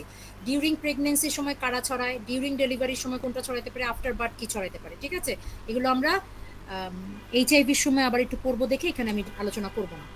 এখন হচ্ছে কি আপনাদের জানতে হবে রিস্কি বিহেভিয়ারগুলো কি যেটার কারণে এসটিআই ছড়ায়। যেমন হচ্ছে গিয়ে মাল্টিপল পার্টনার যদি থাকে, ফ্রিকুয়েন্টলি পার্টনার চেঞ্জ করে যদি কেউ, আর হচ্ছে গিয়ে সেক্স ওয়ার্কারের সাথে যদি সেক্স করা হয়। এছাড়াও আর কি আছে, যদি ব্যারিয়ার মেথড ইউজ না করে তাহলে রিস্কি বিহেভিয়ার। ঠিক আছে, কেউ যদি নিডল শেয়ার করে, ইনজেকশন নিডল যেটা কিনা ড্রাগ ইউজাররা ইউজ করে। আইডি ইউজ কারা, ইনজেক্টিং ড্রাগ ইউজার্স, মানে হচ্ছে যারা শিরায় মাদক নেয় তাদেরকে ইংলিশে আইডি ইউজ বলা হয়, যেটা বড় নাম কি ইনজেক্টিং ড্রাগ ইউজার্স। তারা যদি নিডল শেয়ার করে সেটাও কিন্তু রিস্কি বিহেভিয়ার বা হাই রিস্ক বিহেভিয়ার বলা হয়। আপনাদেরকে ভাইভাই আমরা জিজ্ঞেস করব কিছু হাই রিস্ক বিহেভিয়ারের কথা বলেন তো যেটার কারণে এসটিআইস বা এইচআইভি ছড়ায়। আপনার উত্তর হবে নাম্বার 1 মাল্টিপল পার্টনার যাদের আছে, নাম্বার 2 ফ্রিকুয়েন্টলি পার্টনার চেঞ্জ করে, নাম্বার 3 সেক্স ওয়ার্কারের কাছে সেক্স করে, নাম্বার 4 অ্যানাল সেক্স করে, নাম্বার 5 নিডল শেয়ার করে। এগুলো হচ্ছে হাই রিস্ক বিহেভিয়ার। আরেকটা বিহেভিয়ার হাই রিস্ক কোনটা? ব্লাড ট্রান্সফিউশন, ব্লাড নিচ্ছে অথচ টেস্ট না করে নিচ্ছে, অথবা যারা ইনজেক্টিং ড্রাগ ইউজার তারা ব্লাড সেল করছে, তাদের নিজেদের ব্লাড সেল করছে টাকার জন্য, জানে যে তাদের শরীরের ভিতরে এসটিআইস আছে। এগুলো হচ্ছে হাই রিস্ক বিহেভিয়ার। চলে যাই। ম্যাডাম আমি একটা কোশ্চেন জিজ্ঞেস করতে চাচ্ছিলাম। শিওর বলেন। ম্যাডাম আমি কিছুদিন আগে দেখলাম আমাদের দেশে যারা হচ্ছে ট্রান্সজেন্ডার আছে তাদের সাথেও মানুষ সেক্স করে, তাদের থেকেও তো সেক্সুয়াল ট্রান্সমিটেড ডিজিজ হতে পারে না ম্যাডাম? একদম হতে পারে। এই আইরিন ভালো প্রশ্ন করেছেন। এটা আবার ওই যে গত ক্লাসটাতে আপনি যে অসুস্থ ছিলেন তখন আমরা ট্রান্সজেন্ডার পড়িয়েছি, তখন আমরা একটু আলোচনা করেছি। আমি বলে দিই আপনার জন্য, সেটা হচ্ছে যারা হিজরা বা ট্রান্সজেন্ডার, গত ক্লাসে আমরা এটাই বলেছি 99% হচ্ছে ছেলে। এটা মনে রাখবেন একদম চোখ বন্ধ করে, এরা ছেলে, এদের পেনিস আছে, এদের পেনিসটাই মানে নর্মাল ছেলে আর কি যেটাকে বলে, বাট হরমোনাল কিছু ইমব্যালেন্সের কারণে ওরা মেয়েলি আচরণ করে এবং তারা সেটাকেই বেছে নেয়। এখন এরা কমার্শিয়াল সেক্স ওয়ার্কার হিসেবে কাজ করে। কিভাবে? 2 গ্রুপে কাজ করে, এটাই আলোচনা করেছিলাম গত ক্লাসে। 2 ভাবে কিভাবে কাজ করে? কিছু হিজরা বা ট্রান্সজেন্ডার তারা মেয়েদের রোল প্লে করে, মানে ওয়াইফের রোল প্লে করে। তার মানে কি তাদের তো আর ভ্যাজাইনা নেই, সো তারা তাদের অ্যানাসটাকে দেয় সেক্স করার জন্য। এটা হচ্ছে মেয়েদের রোল প্লে করে তারা। আর কিছু হিজরা আছে তারা ছেলেদের রোল প্লে করে, তার মানে তারা তাদের পেনিসটাকে ইউজ করে। সো এরা বেশিরভাগ সময় oral sex and anal sex করে, এছাড়া তাদের কোনো অপশন নেই। এটা করতে গিয়ে তারা এসটিআইজে বেশি আক্রান্ত হয়। ঠিক আছে আইরিন? ম্যাডাম ওকে, আচ্ছা চলে তাহলে আমরা চলে যাই কোন কোন সোশ্যাল ফ্যাক্টরস গুলো এসটিআই ট্রান্সমিশনে ইনফ্লুয়েন্স করছে। Number 1 failure to follow safer sex practice, যেটা কিনা আমরা গত ক্লাসে সুন্দর করে জেনে ফেলেছি সেফার সেক্স প্র্যাকটিস কাকে বলে। কেন ওরা ফেলিয়ার হচ্ছে তার কারণগুলো আমরা এখানে 3টা পেয়েছি। ল্যাক অফ নলেজ, তারা জানেই না কাকে বলে safer sex practice. Lack of access to affordable barrier method, এটাও তাদের জন্য সমস্যা, টাকা নাই। আর ডিসলাইক অফ কন্ডম, এটা আরেকটা জিনিস। বলা হয় বাঙালিদের 3টা হাত, একটা ডান হাত, একটা বাম হাত আর একটা অজু হাত।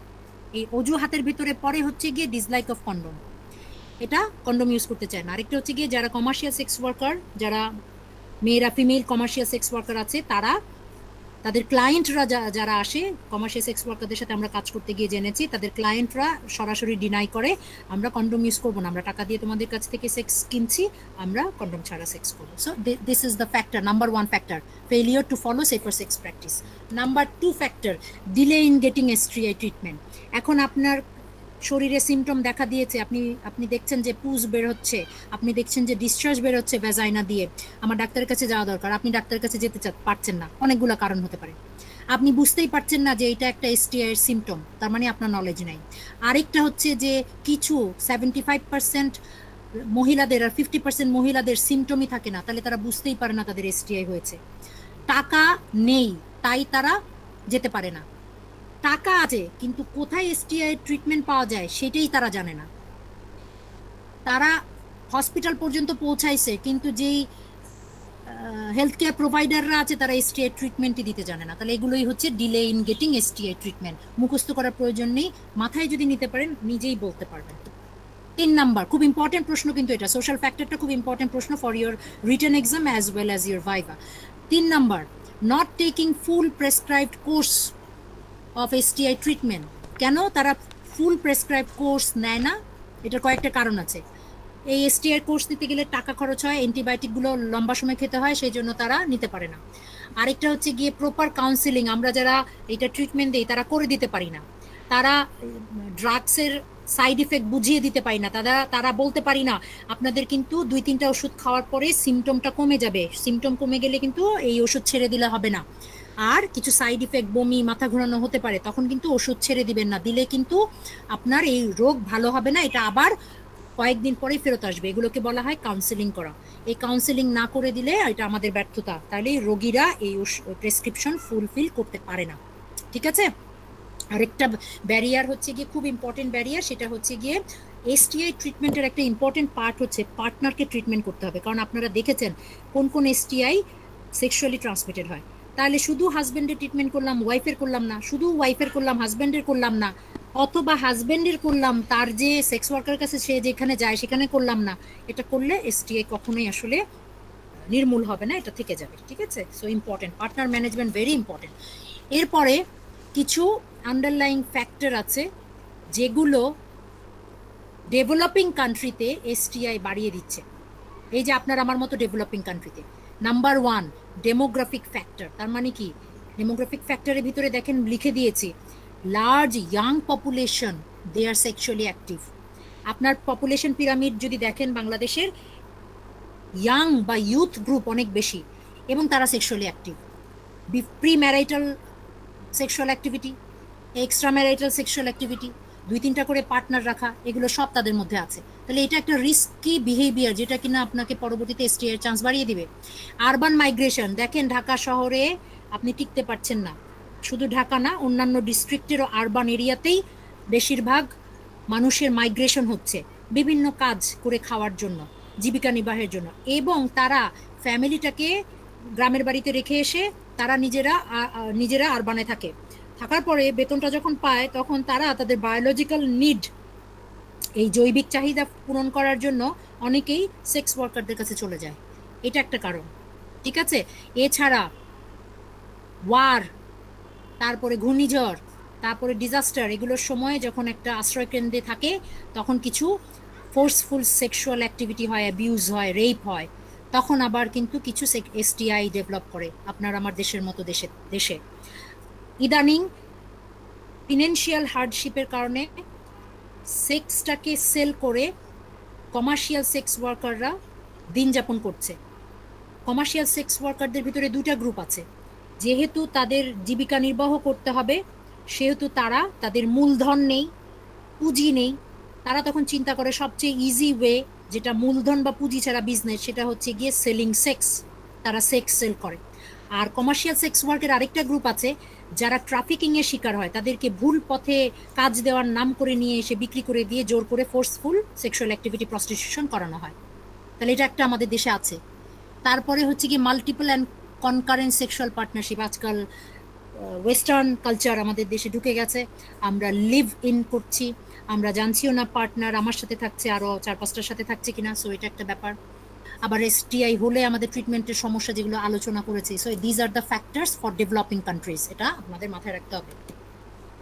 Consequences of STIs in male, in female, এটা সুন্দর করে দিয়ে দিয়েছি, ইন চিলড্রেন, এবং কিছু সোশ্যাল কনসিকুয়েন্সেস। এই যে 4টা ক্যাটাগরি দেখালাম, এটা আপনাদের জানতে হবে, যেটা অলরেডি আগের ক্লাসেও ছিল, সেজন্য আমি এটাকে স্কিপ করলাম। ঠিক আছে, এটা আপনারা পড়লেই পারবেন।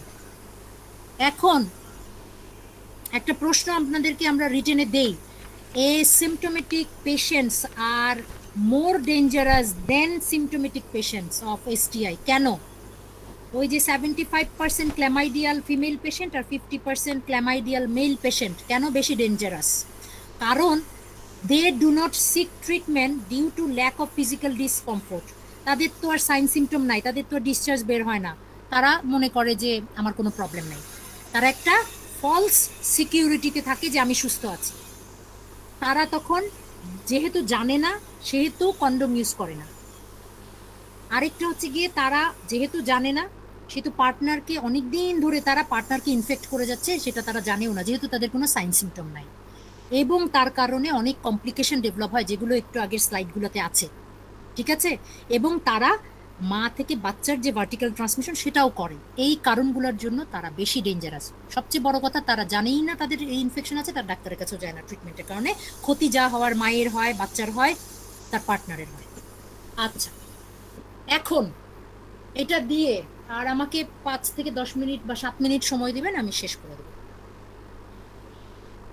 এসটিআই এর ট্রিটমেন্ট বা ম্যানেজমেন্টের একটা নাম আছে, সেই নামটা হচ্ছে syndromic approach of STI management.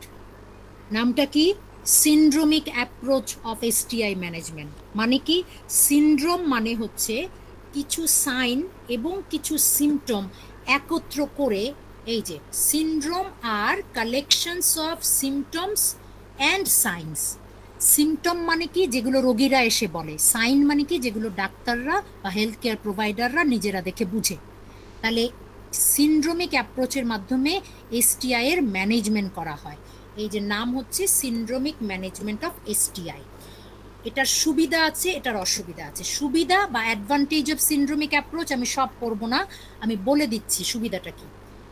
এটা হচ্ছে একটা এসটিআই রোগী যখন আপনার কাছে আসবে, তখন তাকে আপনি যদি ল্যাবরেটরি টেস্ট দেন, সে তার রিপোর্ট পাবে 3 দিন পরে, কালচার করে নিয়ে এসে 3 দিন পরে সেই রোগী আসতেও পারে আপনার কাছে, নাও আসতে পারে। তাহলে একটা এসটিআই এর রোগী আপনার সমাজে ঘোরাফেরা করছে, যে আরো কয়েকটা পার্টনারকে ইনফেক্টেড করবে। আর ল্যাবরেটরি টেস্ট না করে আপনি যদি সিন্ড্রোমিক অ্যাপ্রোচের মাধ্যমে ট্রিটমেন্ট দেন, এখানে কি করা হয়, যে রোগীটা যেই মাত্র প্রথম দিন এসে বলল আমার সাদা স্রাব যাচ্ছে, সাথে সাথে রোগীটাকে আমি ওই দিনই উইদাউট এনি ল্যাবরেটরি টেস্ট, আমি ল্যাবরেটরি টেস্টের ধার ধারবো না, আমি তাকে সিন্ড্রোম শুনে তাকে ওষুধ প্রেসক্রাইব করে দেব। তাহলে কি হচ্ছে, রোগীটা ড্রপ আউট হওয়ার চান্স কম হচ্ছে, সে ট্রিটমেন্টের আওতায় চলে আসছে। এবং এটা যেহেতু একটা নির্দিষ্ট অ্যাপ্রোচের মাধ্যমে করা হয়, এটা সারা বাংলাদেশের সবাই একই রকম ট্রিটমেন্ট দিবে। যেমন বলে দিই, যদি গনোরিয়ার ট্রিটমেন্ট হয়, ট্রিটমেন্টটা গনোরিয়ার হবে না, আমি দেখাচ্ছি কি নামে ট্রিটমেন্ট হবে। ভ্যাজাইনাল ডিসচার্জ নিয়ে কেউ যদি আসে, সেটার সিনড্রোমের নাম হবে ভ্যাজাইনাল ডিসচার্জ সিনড্রোম। সো এটাকে শর্টে আমরা বলি ভিডি। এই ভিডির ট্রিটমেন্ট ঢাকায় বসে ডাক্তার যেটা দিবে, সিনড্রোমিক অ্যাপ্রোচ যদি কেউ ফলো করে, তাহলে সিলেটের যে ডাক্তার, সেও এখানে বসে একই ট্রিটমেন্ট দিবে। আবার চরকুকরি মুকরি আর গলাচিপা চরে বসে যে ডাক্তার ট্রিটমেন্ট দিচ্ছে, সেখানেও সে একই ট্রিটমেন্ট দিবে। তার মানে কি, সিনক্রোনাইজেশন, স্ট্যান্ডার্ডাইজেশন, একই রকম ডেটা সব থাকবে। These are the advantage of syndromic approach. এখন আসি, এটা পড়লে এখন বুঝতে পারবেন আমি যে কথাগুলো বলেছি সেটা এখানে বলা। তাহলে ডিসঅ্যাডভান্টেজটা কি? ডিসঅ্যাডভান্টেজটা হয়েছে যে অনেকেই আছে ওভার ট্রিটমেন্ট হয়ে যায়। আপা আমার সাদা স্রাব হচ্ছে, আপনি সাথে সাথে ডায়াগনোসিসটা কনফার্ম করতে পারলেন না, কিন্তু আন্দাজের উপরে ট্রিটমেন্ট দিয়ে দিলেন। হয়তো বা সেই সাদা স্রাবটা তার নর্মাল ফিজিওলজিক্যাল স্রাব হতে পারে। বডিতে অনেক সময়ে মেয়েদের নর্মাল স্রাব হতে পারে। সো আপনি যদি বেশি স্কিলড না হন, তাহলে ওভার ট্রিটমেন্টের একটা চান্স থাকে। অনেক অ্যান্টিবায়োটিক এক্সপোজারের চান্স থাকে। যখন অ্যান্টিবায়োটিকটা এক্সপোজার বেশি হয়ে যায়, ঠিকমতো না খায়, তখন রেজিস্ট্যান্স ডেভেলপ করতে পারে।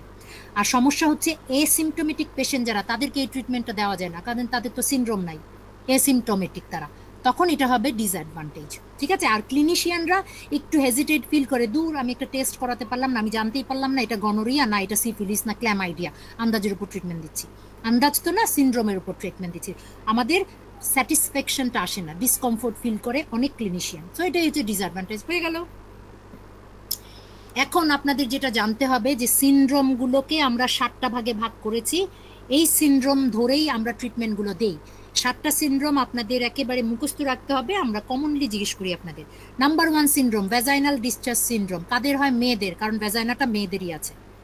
ইউরেথ্রাল ডিসচার্জ সিনড্রোম কাদের হয়? ছেলেদের। ইউরেথ্রা ছেলেদের। ঠিক আছে? লোয়ার অ্যাবডোমিনাল পেইন, এটা মেয়েদের হয়, pain syndrome. 4 number genital ulcer syndrome, দুইজনেরই হয়। 5 নাম্বার ইনগুইনাল বিউবো সিনড্রোম, দেখাবো আমি, আমাকে একটু সময় দিবেন 10 মিনিট, আমি শেষ করে দেব। দুজনেরই হয়, ছেলে মেয়ে। স্ক্রোটাল সোয়েলিং সিনড্রোম ডেফিনেটলি ছেলেদের। নিওনেটাল কনজাংটিভাইটিস সিনড্রোম বাচ্চাদের হয়, ছেলে মেয়ে দুটা বাচ্চার। এখন চলেন, এই নাম 7টা মুখস্থ রাখতে হবে, আমরা কিন্তু জিজ্ঞেস করি। আচ্ছা, এখন চলেন, ভ্যাজাইনাল ডিসচার্জ সিনড্রোম কি কি কারণে হয় এটা নাম দিয়ে দিয়েছি। ইউরেথ্রাল ডিসচার্জ কি কি কারণে হয়, জেনিটাল আলসার কি কি কারণে হয়, এগুলো সুন্দর করে চার্ট করে দেওয়া আছে, আপনারা একটু দেখে নেবেন। এটা লাগবে না। এখন দেখেন, আমি কিছু ছবি দেখাবো যেটা আপনাদের ক্লিয়ার করবে। Number 1 vaginal discharge syndrome.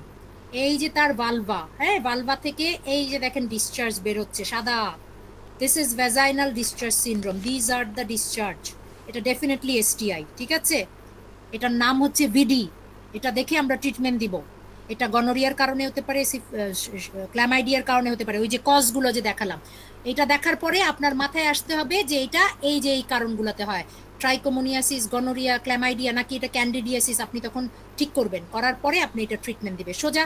Urethral discharge কি কি কারণে হয়? গনোরিয়া, ক্ল্যামাইডিয়ার। এই যে জেনিটাল আলসার কি কি কারণে হয়? সিফিলিস, স্যান্ক্রয়েড। এখন চলেন ছবিগুলো দেখি।